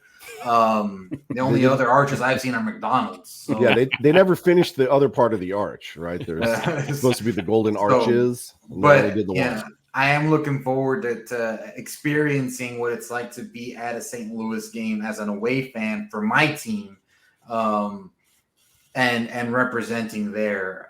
So that's going to be really interesting. Like I said, the only game that I'm unfortunately going to be missing out on is Houston, me personally. But for our other fans, Jackie is coordinating. We are coordinating charter buses for fans to travel together, sit together, both to Houston at Rice Stadium and the unfortunate displeasure of having to go to Arlington to Choctaw Stadium and watch them there. So you almost said it. Yeah, you almost did. but we are organizing the you know, caravans to get as many fans possible, because last year we did that to go to Arlington and we maybe were about 100 strong there. And the attendance figures that they reported were about 10,000, but everyone from, you know, fans on the opposite end of the stadium to players on the field said you guys were the loudest ones in there. So the fact that you can hear it on the broadcast, like 100 Brahmas fans cheering were way louder than the South Oklahomies cheering. Like how we were louder than 9,900 Renegades fans. Well, first of all, that doesn't surprise me. But second of all, like that's also incredible. And we also, from what I was told from like team and league officials, that kind of cemented our status as the Brahmas are the fans that have traveled, like they're the fan base they're a traveling fan base. So like they are anticipating to have a good contingent of fans of San Antonio at every game because we're known to travel already. Yep. It's a yellow. Mm-hmm. Well, whatever you guys cook up, let me know. I'll spread the word as much as possible as well on my end, for sure. Well, we appreciate that. Appreciate I say Hort is going to miss one. I'm going to have to miss one, but I mean, Horns Forward podcast, we're going to be well represented at the away game. So, yep, I like it. That's what I want to hear. I mean, I don't know. When it comes to shows, your show, I will say this, not 100% mean this. There's probably 3 shows that I'll watch, and your guys is one. Wow, we appreciate that. Thank you. A lot of shows, it's the same shit over and over again, and a lot of unnecessary speculation or talking about the same news. I like the way you guys present your information and your showmanship, just how you hold yourselves. So, that's one thing we actively, we try. We're not going to get into speculation. We weren't going to talk about rumors. It was because we didn't want to be one of those shows that just, every time there was a rumor dropped, we would spend 20 minutes on it. Yeah. We were only going to talk about what was official and, what was actually going to happen. So, and we also didn't want to spend too much time talking X's and O's because that's for the players and coaches to talk about. The fans, we can all be Monday morning quarterbacks, armchair quarterbacks, but what's most fun is talking about the experiences that we had as fans at the game and and bringing the community together to give them a platform to do so. And so that's been a big thing that was a big kind of pivoting point for our show when we decided to start it. It's like, let's stay away from the X's and O's. Everyone talks about X's and O's. Let's not do that because other people already did that for us. Yeah. I like it. It's tough. There's a tough line where you can't. I hate to tell people what to think. So presenting information, sometimes it's like, I'm not going to tell you my opinion and say that's right. That's just not how we do things. And, so appreciate that from you guys that you are in the same aspects. And like I said, what you do is authentic. People can't really copy y'all style in any way, shape, or form. And I'll say that for sure. Well, I appreciate it. I will say, though, the only opinion that is accurate is that the Renegades are probably like the gum of the shoe of the league. So I'm just going to throw that out there. You're going to piss some of the Renegades fans off for sure. Well, while Jorge's still taking his shots, while Jorge's still taking his shots at, the Renegades, we all know St. Louis is owned by San Antonio, so it's perfectly fine, right? We got them twice this year. We're gonna whoop them twice. It's all about the Brahmas, baby. And if it starts here first. If they want to say that, then we'll just say, oh, in that case, I heard Stan Kroenke might want to buy into the team, and that'll set them off. That gets them going. That I am not looking forward to hearing when we go there. Oh, it's awesome when you go to those games and they're just bashing him in so many different forms. There's so many different. Or just like, dude, that's like horrible. A girlfriend from like 25 years ago, dude. Get over it. I loved it. It gives them something to unite around, and that's okay. It's not anyone involved with the UFL, so it's not. It's definitely a little toxic, but hey, as long as it's not like a coach. I was a Battlehawk fan back in the day, so I mean, I can level with them a little bit in terms of how that feels because I grew up in Missouri for part of my life, and then I felt like that was my team. Now we're in a whole different realm of living, but anyway. Yeah, you grew up and you let go of that toxic relationship that they can't seem to let go 30 years later. God bless. Hey, Ballhawk Wynn said he's got season tickets in Arlington if you need one, Jorge. Hey, man, if I run out of toilet paper, I know who to call then. Wow. Wow. Big gun. Well, there'll be plenty of newspaper on the floor at the birdcage, so you can use some of that too. Oh, yeah, there you go. So plenty of feathers. Yep. Be nice and soft.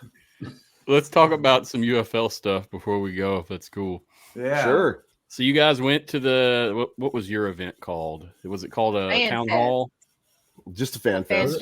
Fan fest. Gotcha. Yeah. So you went to the fan fest. How in y'all's opinion, how was that? I mean, from being a fan in, I guess, media, what do you think?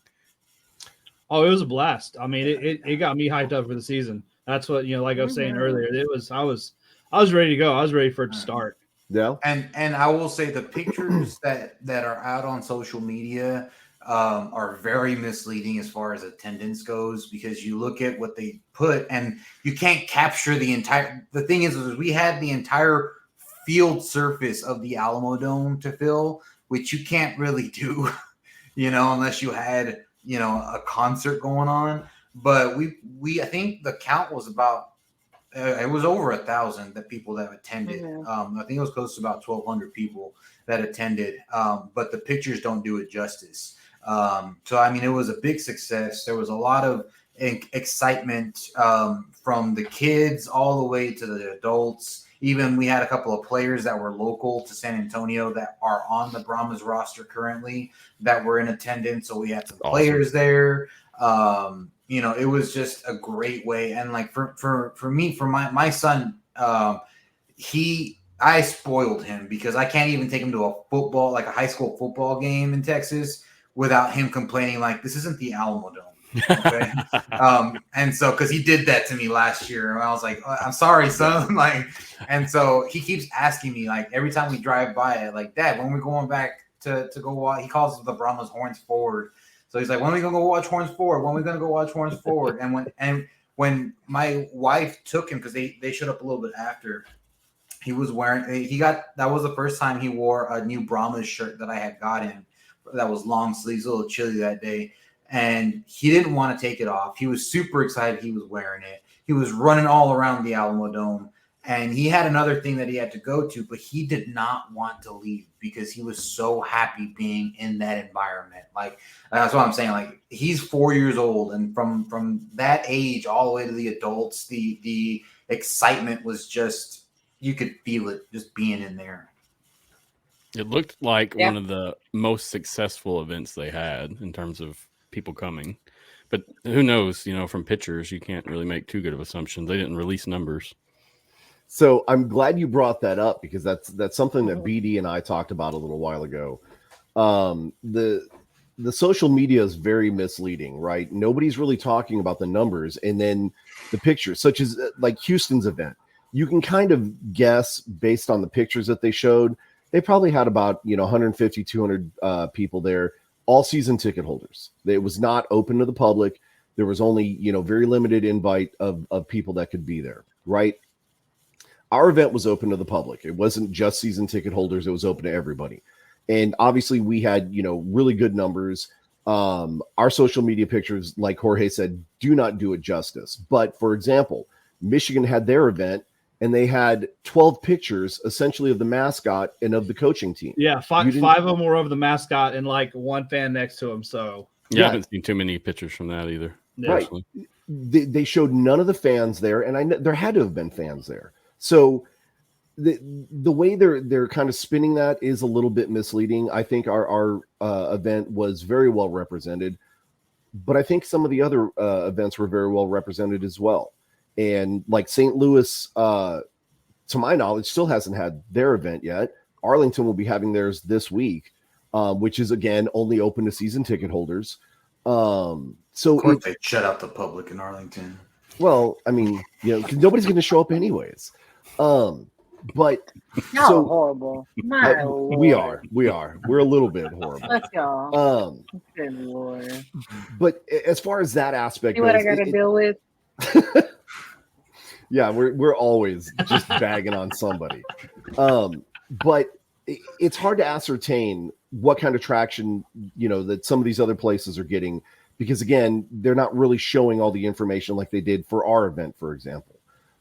So I have to believe that, the UFL knows what they're doing. They're reaching out to the right people. They're pushing in those marketplaces. We've seen the customized commercials in several of the marketplaces. San Antonio has not had theirs. We don't have a specific commercial for the UFL like St. Louis does, or I believe Houston does, things like that. We know that they're targeting specific things in specific ways. So I have to believe that, again, the UFL knows what they're doing. They're tapping in, the right way this time. And they are getting a lot of traction there with these events. Like, again, the San Antonio one was perfect. You had over 1,000 people there. As Jorge said, we're excited. We're jazzed. We're fired up for the season. Heck, even Wade Phillips was excited, which is weird, because it's Wade Phillips. He doesn't get excited about anything. Oh, he gets excited. Believe me. I've seen it firsthand. Well, he definitely was. And he said that he was going to do some things to some of these other teams that, this is a family-friendly show. And I don't know what all words I can repeat, but, that's why I said, the rest of the league, you're on notice. Wade cussing. Oh, Wade said we're gonna kick their ass. All right. Yep. I got the interview you did. I'll pull it up while you were talking. We won't have any sound, but you got the interview, Wade, Jay. I did actually, and that's thanks to Jorge not being there. I had to go do dad things, of course. Yeah. So I got blamed for it too. Yeah. Originally, the way we were going to do it was that Jorge was going to sit down and interview him because I was feeling a little bit off that day, right?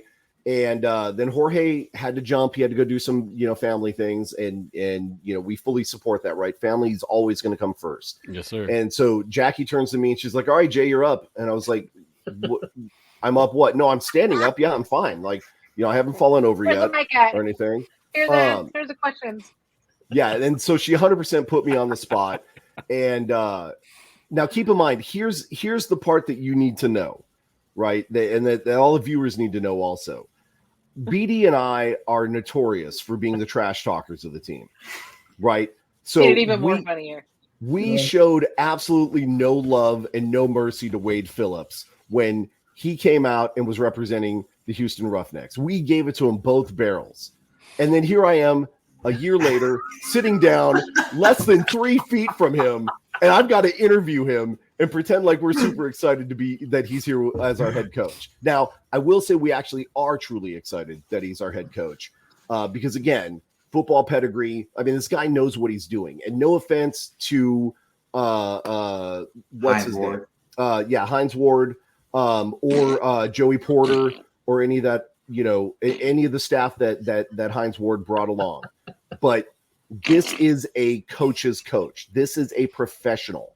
Oh, yeah. And some of the things, in fact, you hear me talk about it in the interview when Coach Phillips is talking about developing these players' character, not just their athletic ability, but their character to get them ready to make that transition into the big leagues, right? I mean, we're talking about kids that are on the cusp of making millions of dollars a year for playing a sport, things that most of us will never be able to relate to. So it's important that you have someone like Wade Phillips. Make sure that he's mentoring these guys, not just to be professional athletes, but to be professional people, right? So they don't get into trouble and, buy $18 million worth of Nike shoes and then, have no money 6 months from now. Or that, they understand that the windfalls that have come in their life have been because of their athletic prowess, but that can only last for so long. And so they have to respect that and make sure that they're making plans for when they can no longer perform at that level, whether it be injury or just, talent fading or whatever, right? That just the fact that Phillips is taking the time to mentor these young men to actually be men it absolutely blew me away, right? So that I thought was probably the biggest takeaway from the interview. And then of course our blooper reel where Jackie was making fun of me about putting my hands on Coach. It was all funny. If you haven't watched that and you're watching the show, check that out real quick, please. It's a good one to watch, especially if you're a Browns not too fan. long. Yeah, it's nice, short and sweet, nothing crazy. Mm-hmm. And again, like I said, I mean, it's one thing, to sit down and do an interview and talk to somebody and just kind of go through the motions and whatever. But to talk to somebody like Wade Phillips and to see that genuine passion and involvement and like his genuine care about the product that he's getting ready to put on the field and everything, it was pretty inspiring.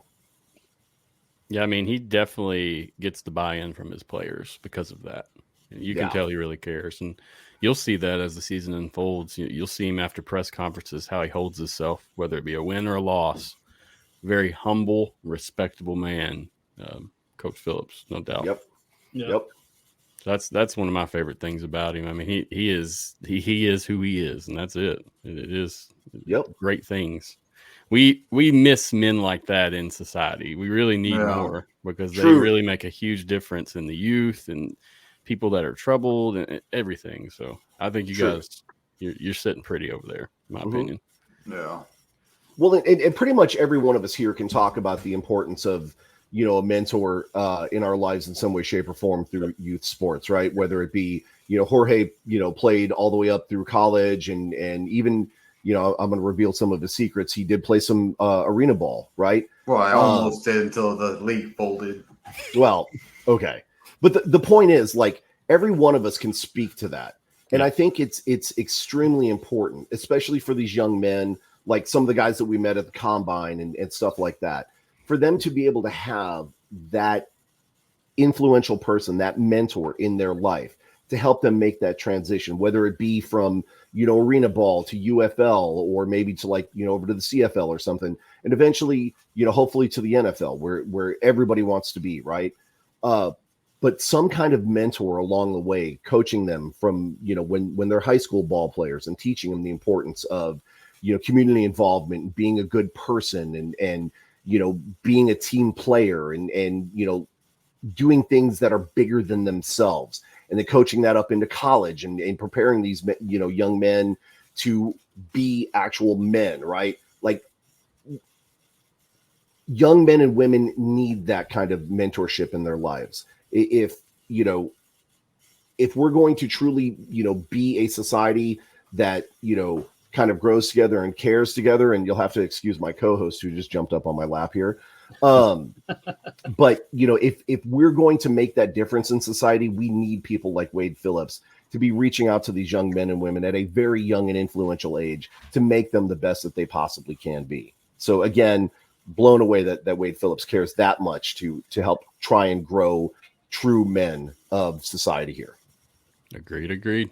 It's a beautiful thing, and I'm jealous. As being a former Roughneck fan, I'm neutral this year, so I'm just playing the field. Nice.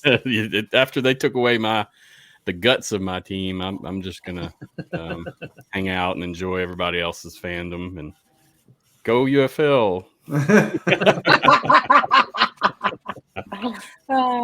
So I got a couple more points, guys, and then we'll hop off. We've been on for like an hour and a half, so pretty good combo though. It's nice, and we're not pulling teeth over here. So training camp started Saturday. You guys are all aware, right? Right.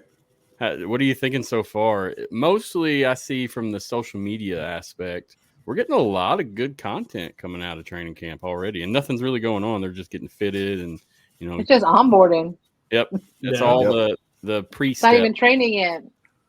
Go ahead.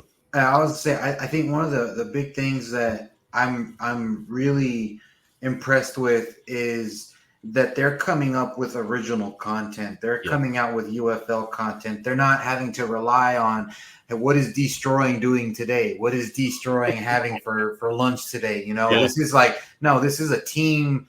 You know, this is the league.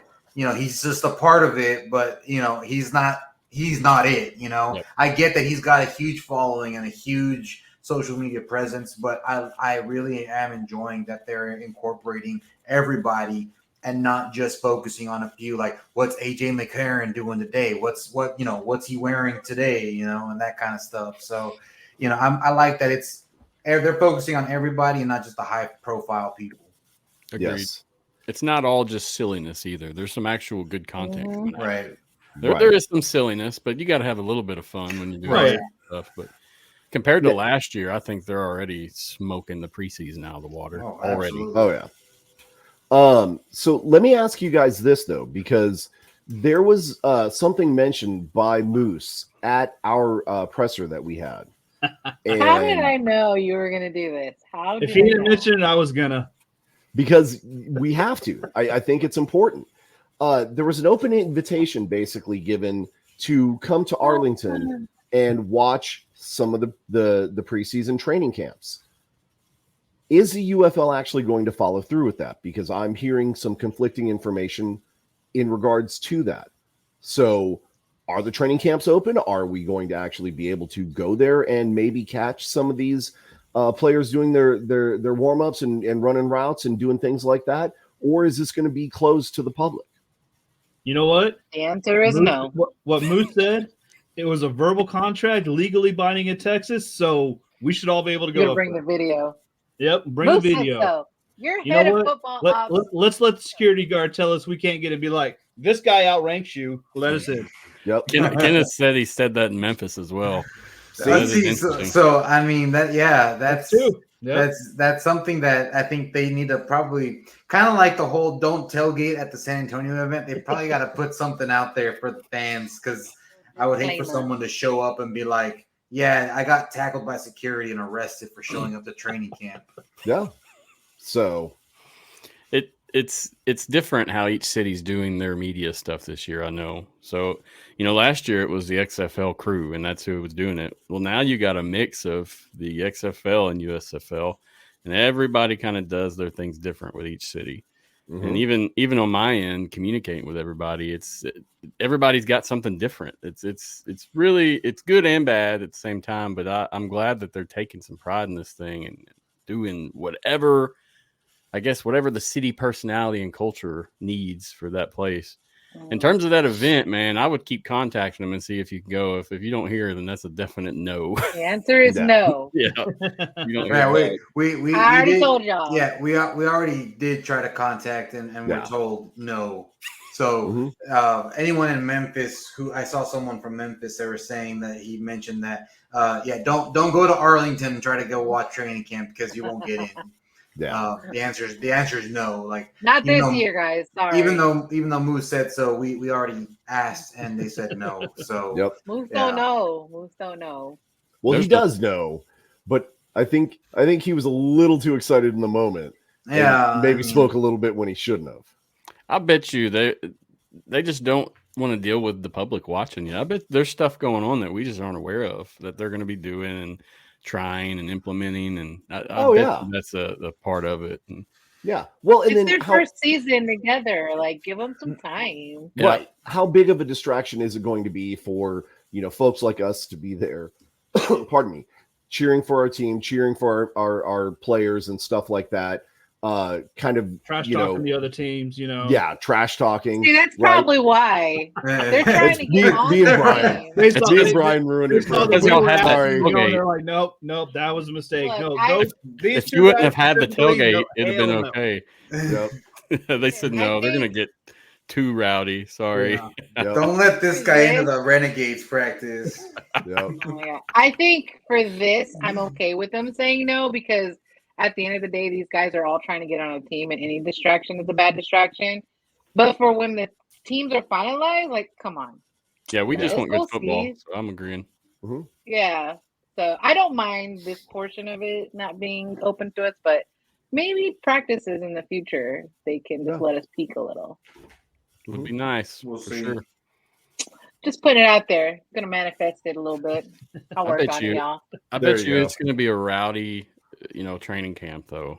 With all those teams close and everybody kind of interacting, once the pads put on and people start actually laying some licks, it's going to be similar to preseason in the NFL. It'll be a fly on the wall for these. Yeah, it'll be a good time. That's always fun.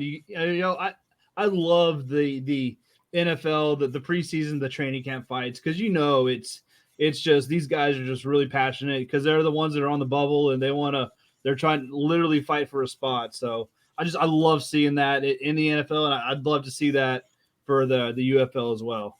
Yeah. I mean, these guys are fighting for a spot as well, man. That's what I was going to lead to is, each team, they're starting with 75, and they're going to have to cut it down to 50 come season. Yep. So it's a fight. It's going to be a fist fight for some of these guys.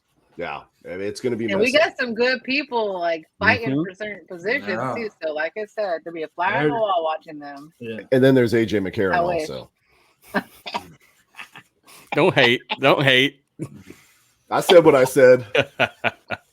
I think we had a question earlier. They said who's going to be San Antonio's quarterback. We'll get to that though. We'll get to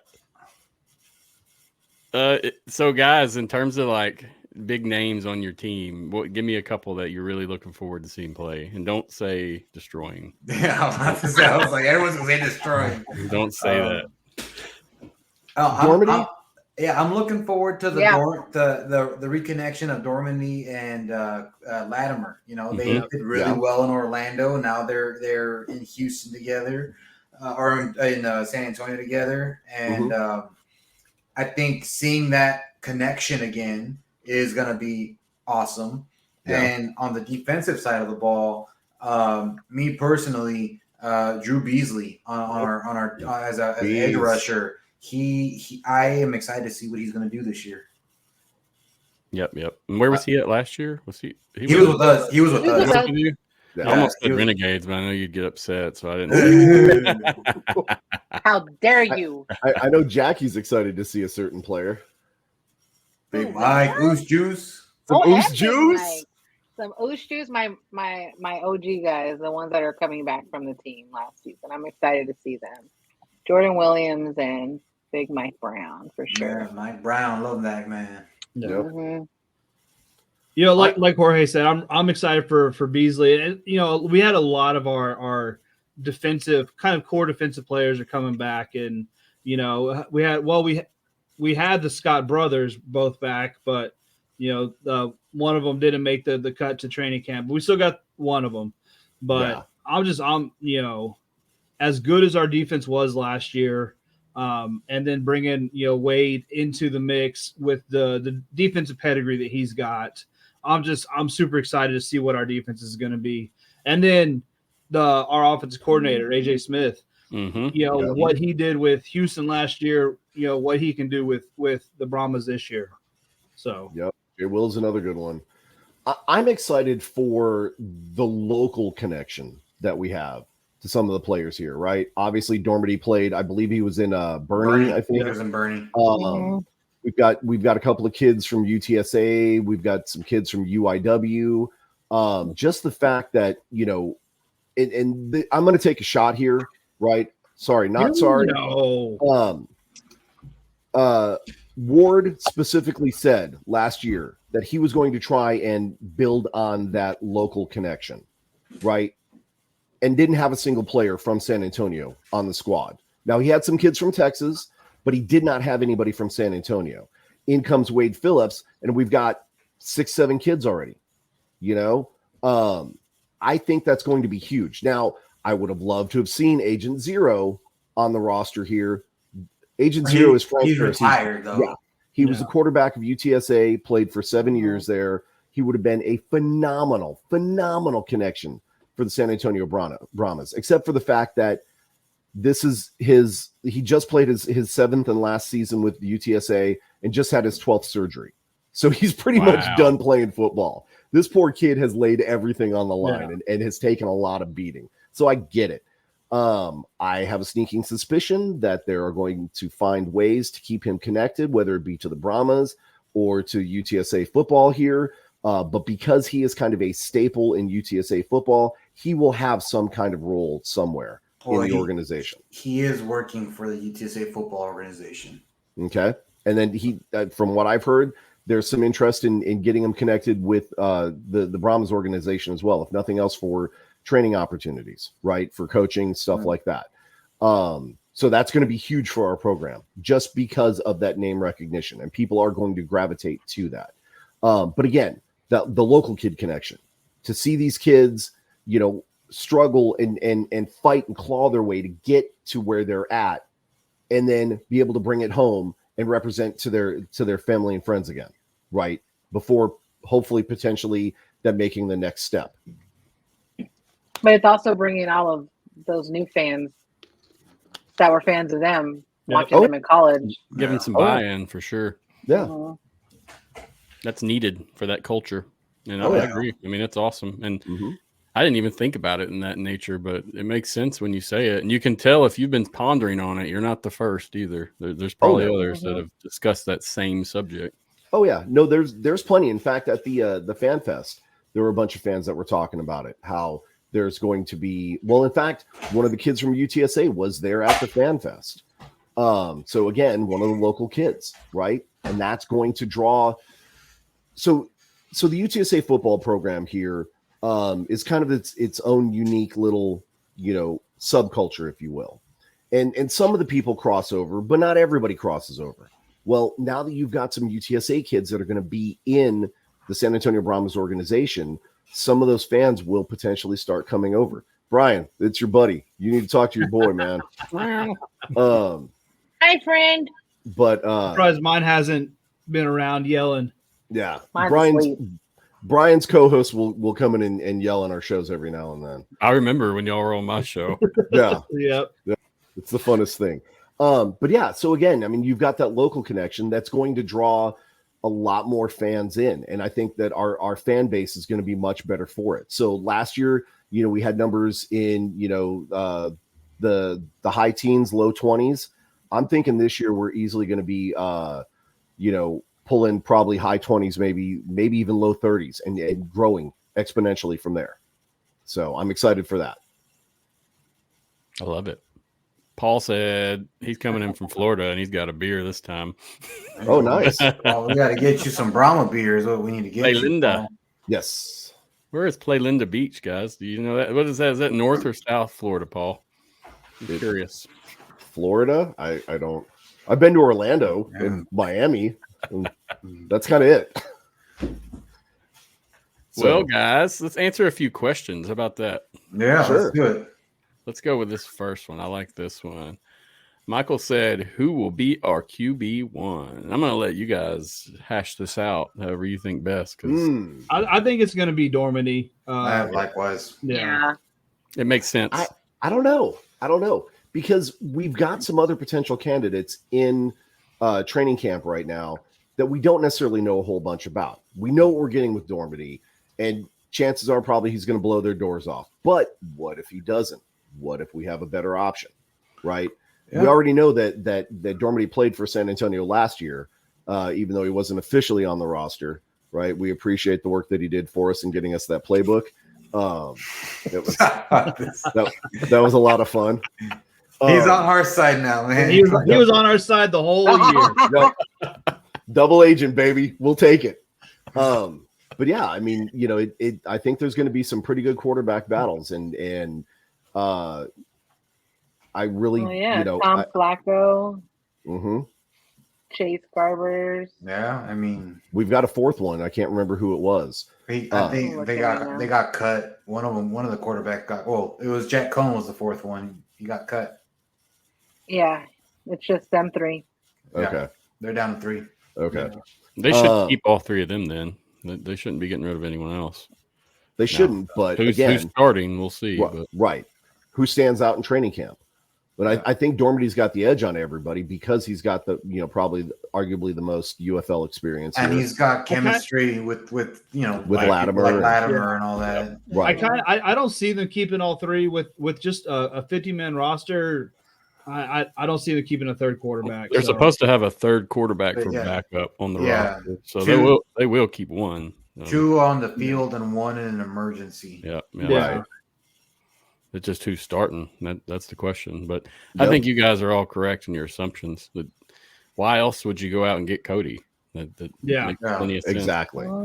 Well, because he was a badass tight end for one. I mean, he is a badass. He's probably a badass in real life too. Yeah. Judging from the way he holds himself. I wish we also would have gotten Charleston Rambo just because he's got the cool name. Yeah. True. And, I mean, also he played with Quentin Normandy as well. But I mean, just having a Rambo on the team just makes me feel like, I mean, why not? Yeah.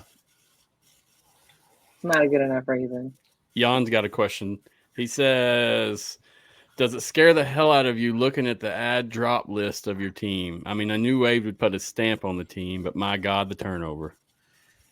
No. Actually, no. Really. I was excited. I think it's better than last year. That's definitely. I mean, our team is greatly improved from last year. Mm-hmm. I mean, there are a couple on there, like the Scott brother who was cut, like that were like, oof, that hurt a little bit. Yeah. But I know Nick Hawley. Nick Hawley, another one. I mean, I think Jay was crying for like a week about that. I would too, dude. Getting a new jersey made right now. But No. I think a lot of that from a homie. And I hate to say it because, I wanted to support the guy, but, he just was not a fan favorite. Jack Cohn, when he got cut, a lot of people were pretty happy about that. Frank and Cohn. And, I wanted him to do well. He showed signs of greatness there towards the end of last season. But I know throughout entirety of the season, he was inconsistent, and so that was something that I think overshadowed a lot of the other cuts, as people were looking to see what was going to happen with the Jack Cohn name, and they saw him cut, and everyone's like, "All right, we're good. Whatever happens, happens. Now we're good with whatever happens." Yep. A lot of it surrounded him, to be honest. This is my opinion from last year. When I saw the roster of the Brahmas last year, it kind of gave me the vibes of like someone who's playing fantasy football that didn't know how to draft correctly. That would be me. Auto draft. So this year, you can tell where it's going. You can see the structure of what we're going to do, what you're going to do. I'm sorry. And you can see what they're going to attack.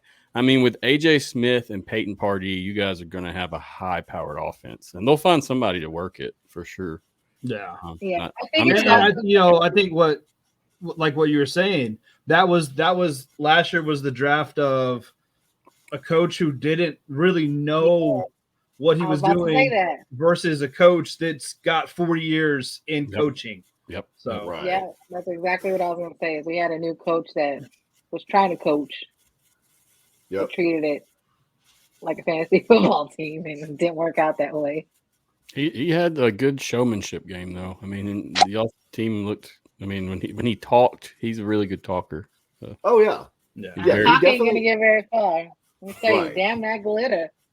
Glitter's a son of a bitch, man. Glitter's a pain. Nobody likes glitter secretly. So just to kind of to that, we had an event in San Antonio. They announced like kind of a premium Lone Star Club, a seating option for some businesses and stuff like that. And the coach was supposed to be there. Heinz Ward coach was supposed to be there. And so we all show up, we get there, and they show him up on the video board, on Teams. And he zoomed in. Yeah. He was like, "Hey, sorry, I'd like to be there, but my kids wanted to decorate for Christmas." And he lives in Houston, and like I totally get not wanting to make that drive for a 30-minute event or whatever, but you got to come up with a better excuse than decorating for Christmas. There's glitter everywhere. Glitter was on the fly. Yeah. Glitter's a pain. He's probably still trying to sweep it up. Like I don't blame the guy. I would have. Glad y'all explained that. That's a good one. I like that. That's a good inside joke that I would never know if you wouldn't have told me. It was horrible. We all looked at each other and were like, "Are you serious? Come on, man." No, he did not.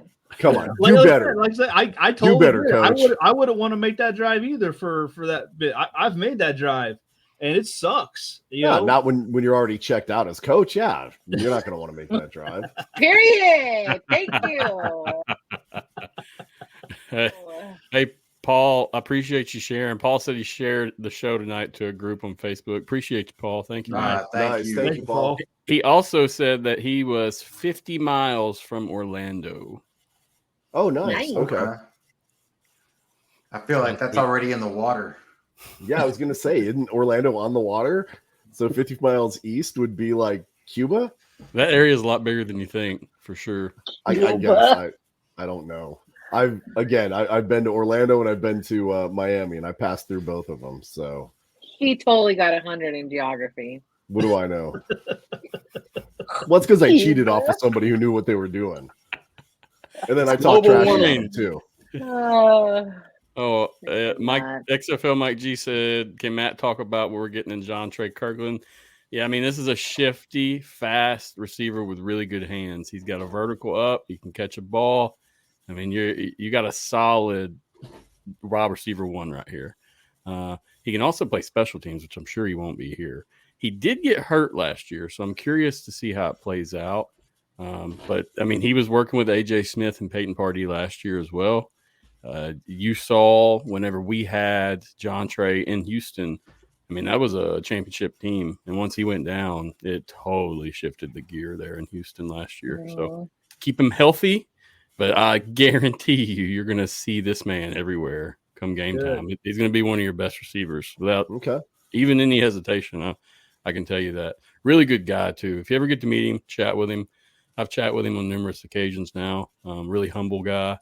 he had a stint where he played on the practice squad in New Orleans, and that was kind of how I got my in with New Orleans and did some media stuff there. And they don't really give those guys on the practice squad much time to be covered because they want their stars to be covered. But it was a good experience, and I could really see how humble dude was just from that. I mean, nice. So excited for you guys that you got him.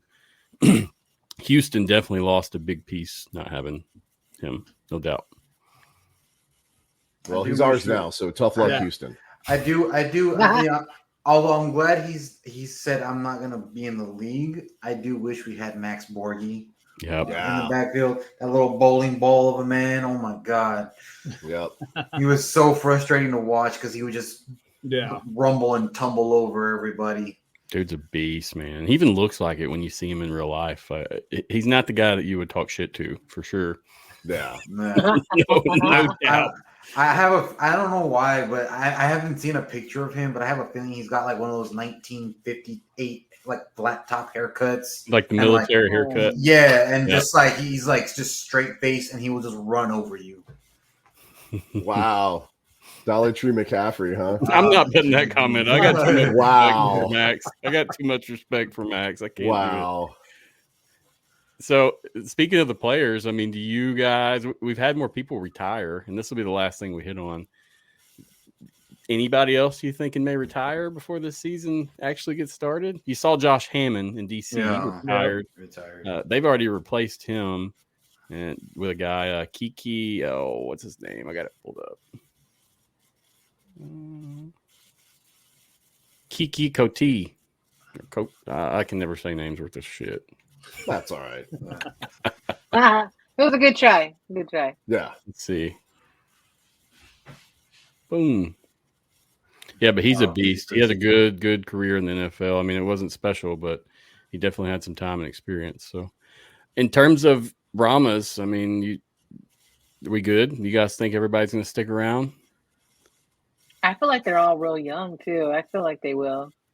Yeah, I mean, I don't see a lot of players out there that are, up there in age are saying, you know what, maybe. I think the ones that that have already announced their retirement for the Brahmas already, like they said, well, I'm not coming back to the league, stuff like that. Like that window for us has already closed because I feel, especially now with training camp having started, people are showing up. If they didn't show up, then that was kind of their sign. We had Rex Sunahara, the long snapper, come back. Brad Wing, our punter, came back, and just looking based off of how everyone was, like I mentioned earlier, it felt like a family reunion a little bit. And I think the window of, I don't think this is for me anymore has closed. And we won't see that open up again until after the season is done. I like it. I mean, I hope so as well. We'll see what happens once people start hitting, though. Yeah, that's true. The heat is coming. It's not bad, but it's definitely different than wintertime. Oh, yeah. Mm-hmm. But what's it like in Texas? You guys said it was 80 right now. I mean, it was like mid to high 80s today, almost 90. Yeah, I mean, the coldest of the cold is behind us. We're going to get a cold front this week that'll drop us back down to the 50s. You'll wake up, it'll be, 36 for an hour or two in the morning when the sun is just coming up. But then by the time it's noon, you're already, 75. Yeah. 4 o'clock, you're at 80 degrees. Yeah, so like I don't turn on my AC last week. I don't think that. The good thing is that if you were to compare, the Texas Triangle in Houston, San Antonio, and Arlington, as far as the heat goes, I think Arlington has the least worst of it. Not to say that it's not, it's not, easy to handle. But if you compare it to the heat of Houston, if training camp was in Houston, oh man, good luck to those players, because that is training in heat in May even. And Houston is like inhumane, you know. And San Antonio, it really doesn't start to get to that point until like mid-June. Sometimes it starts a little bit early. Like May is still bearable. I think the same way in the Dallas-Fort Worth area. It's, you know, like Jimmy said, there's not as much humidity up in Arlington. But yeah, if you were to do it in Houston, oh man, those players. I mean, our linemen would be coming out weighing 240 pounds, like from so much sweat and water weight loss. Dude, like Houston's like 180% humidity. Is it that much more south than Arlington? I guess it is. I don't know much about Texas, guys. So we're about 5 hours and gotcha. east, but it's right on the Gulf Coast. It's right on the Gulf, so you get all that Gulf humidity, the Gulf moisture, you know, and it's just, and it's everything is with all the concrete there. It's just so compact, and all the heat just stays there. It's like one of those places where if you go under a tree for shade, like you're not doing yourself any favors. You're just getting more like suffocate, like Jimmy says, suffocated with the humidity. It's like you're just cooking. Like you'll be cooking, and you got to wear a scuba mask because it's got. I mean, I grew up in a similar climate down in the Rio Grande Valley, right off of the coast. I was, 20 miles away from South Padre Island, and so I know what it's like. Training, and when I was playing in high school, for example, in August, in that same type of Houston humidity, it is like there's a reason I can handle 110-degree heat because my body was trained for that so young. But you put me in anything below 70, and I'm like, it's too cold to go outside. My body. 100% what DeMarcus said is true. What did he say? Let's see. Houston is a mosquito swarm with a city underneath. Yep. Pretty much, yeah. Yep. Get that off. It's humid in Houston like it is here in Mississippi, no doubt. Yeah, you just have soggy butt the whole time. Yep. No matter what, summers are just awful. You might as well expect to sweat. Yep. Swamp. I'm not a fan of flip-flops, but I'll wear them real quick instead of having sweaty feet all the time. Yep. And that's why we just stay inside, man, in our nice little dome. Yep. But yeah, as the weather starts changing here, I mean, it's going to start impacting the players. It's going to be a big contributing factor, right? And the thing is that it's going to affect everybody across the board. So, yeah, granted, our players are going to be a little bit more comfortable, but they're going to still be out training in this stuff all week long before the game. Right. Yep. They're just going to have a little bit easier of a game condition. Right. Same thing with St. Louis, but the Stallions, the Showboats, Houston, DC, everybody else. Well, except for Michigan. Michigan will be playing indoors also. But everybody else is going to be playing outdoors, and it's just going to be miserable, and it's going to be just like their training. Right. Yep. So sweaty times that way. Even if you're doing media, working on the field, doing anything, walking into the game, you're going to be sweating. Come April, May. Well, guys, that's about all I got in terms of questions, talking points, discussion. It's been a really good time. I've really appreciated you coming on. Thought it went well, except for me flubbing up your intro. I really screwed that all up. I mean, that was 2 hours ago. Who remembered that? That's all good. I am a perfectionist, sirs and ma'ams. I do what I can, but that's the way it goes. I appreciate it again, man. Y'all are great. I keep doing what you're doing. Keep being like the role models of the Brahmas. The fact that the UFL, they're actually acknowledging you guys as well is big. Take that, run with it, and do better. And like I tell everybody that I deal with or talk to, it's like, hey, you're going to bring us all up by doing your thing. Even if we're not popular, you still bring every podcast, every UFL thought, everything brings up by you being successful with the league and the fans. So keep doing your thing, guys. I'm really proud of what you have accomplished, and just being able to stick a group of people together and meet weekly to have a show is very impressive. I mean, it's very, very impressive. So seriously. I mean, that was one of our concerns. It's like, how are we going to do this like consistently and this and that? But, we've been able to pull it off. And throughout the entire time the hatred of the Renegades never went away either. So that's just been like another. Look, awesome and Jimmy thing. just gave you a compliment. Great talking point tonight, guys. Hey, Remember- so Jimmy now lives in San Antonio, to be fair. So I know as much as he likes to be with his Renegades, he's got a little bit of yellow going, flowing through his veins now. Well, I love it. I love it. and I'm setting my eyes on a bigger target, in that certain little, deep fried battle chicken dome up in St. Louis. So that's who I'm going after. Period. No, and you know what? I'll say what DJ would say if he was here. It's us against all of Us them. against the world, baby. Us like against it. the world. I like it. Oh, you There's go. DJ. Let's go, baby. Let's Shade go. zone for DJ. Guys, I'll have all your links on the notes. I've been rolling it too there at the bottom where people can find you. I know a lot of my listeners are from Texas, so if they're not following you, I'm sure they will be now. And hey, Unless they're Renegades fans.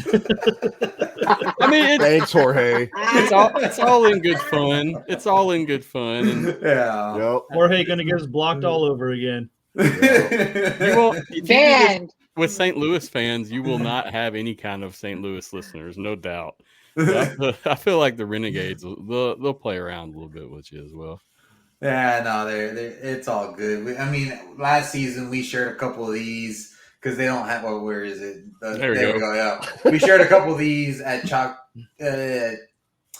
at their stadium. Thanks, guys, for messing that up for me. We shared a couple of those because they don't have their own beer anymore. It's not that hard, Jorge. It's Cocktail Stadium. It's not that hard. so yeah, it's all in good fun. I'm looking forward to seeing them again. Like I said, I will family reunion. reprimand all of them afterwards. Brian, you better stop that right meow. Okay. Unacceptable. Look here, Mal. Right meow? Anything else, guys, before I let you go and close it out? As always, horns forward. Horns forward. Horns forward, Horns guy. I'll forward, give you let's one go. for this, dude. I appreciate it. I appreciate it. Thank you, Matt. Renegades still hate you. I'm glad I'm not a Renegades fan. My God.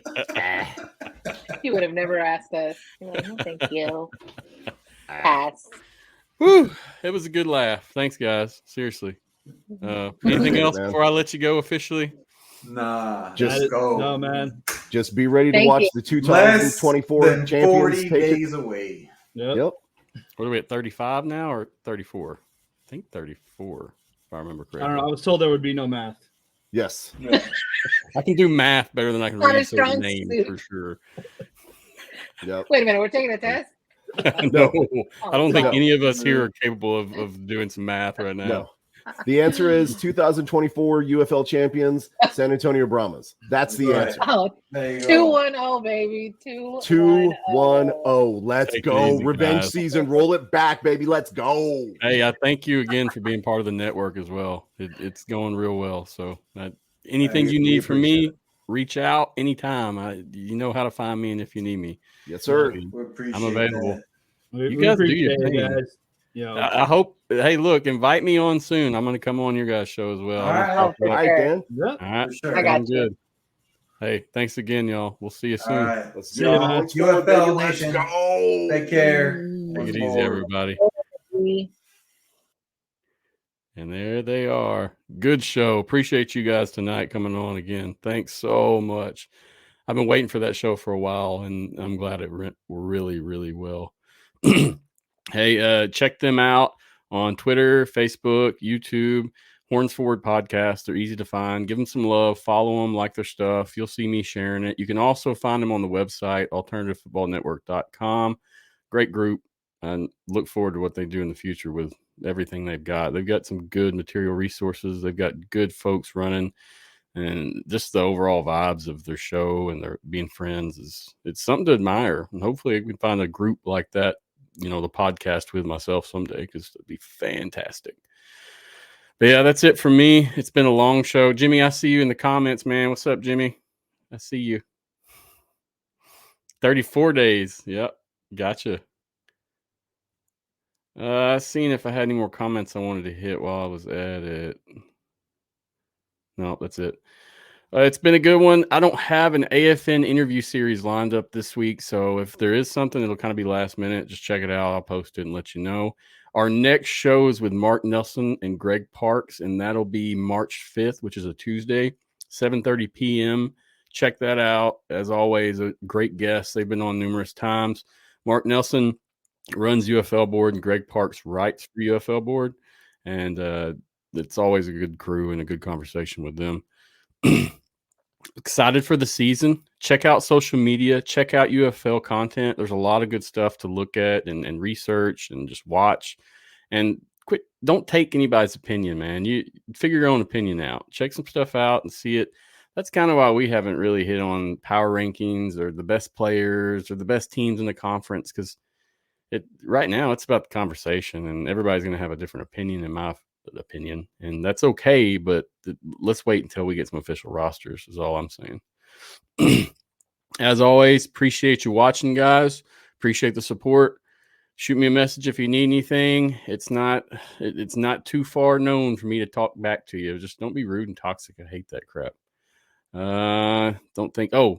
Thank you, UFL Board. Appreciate you as always. Great partners. They've been helping since the beginning. They really got me on board and got me rolling in this thing. And thank the UFL for letting us cover.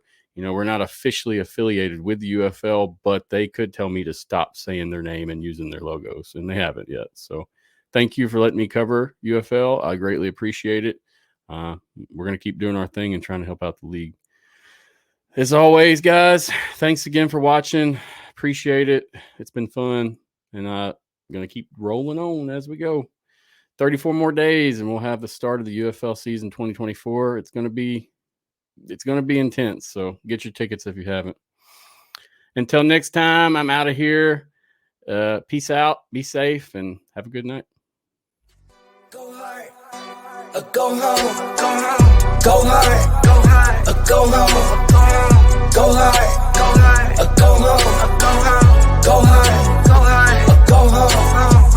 Touchdown like an end zone.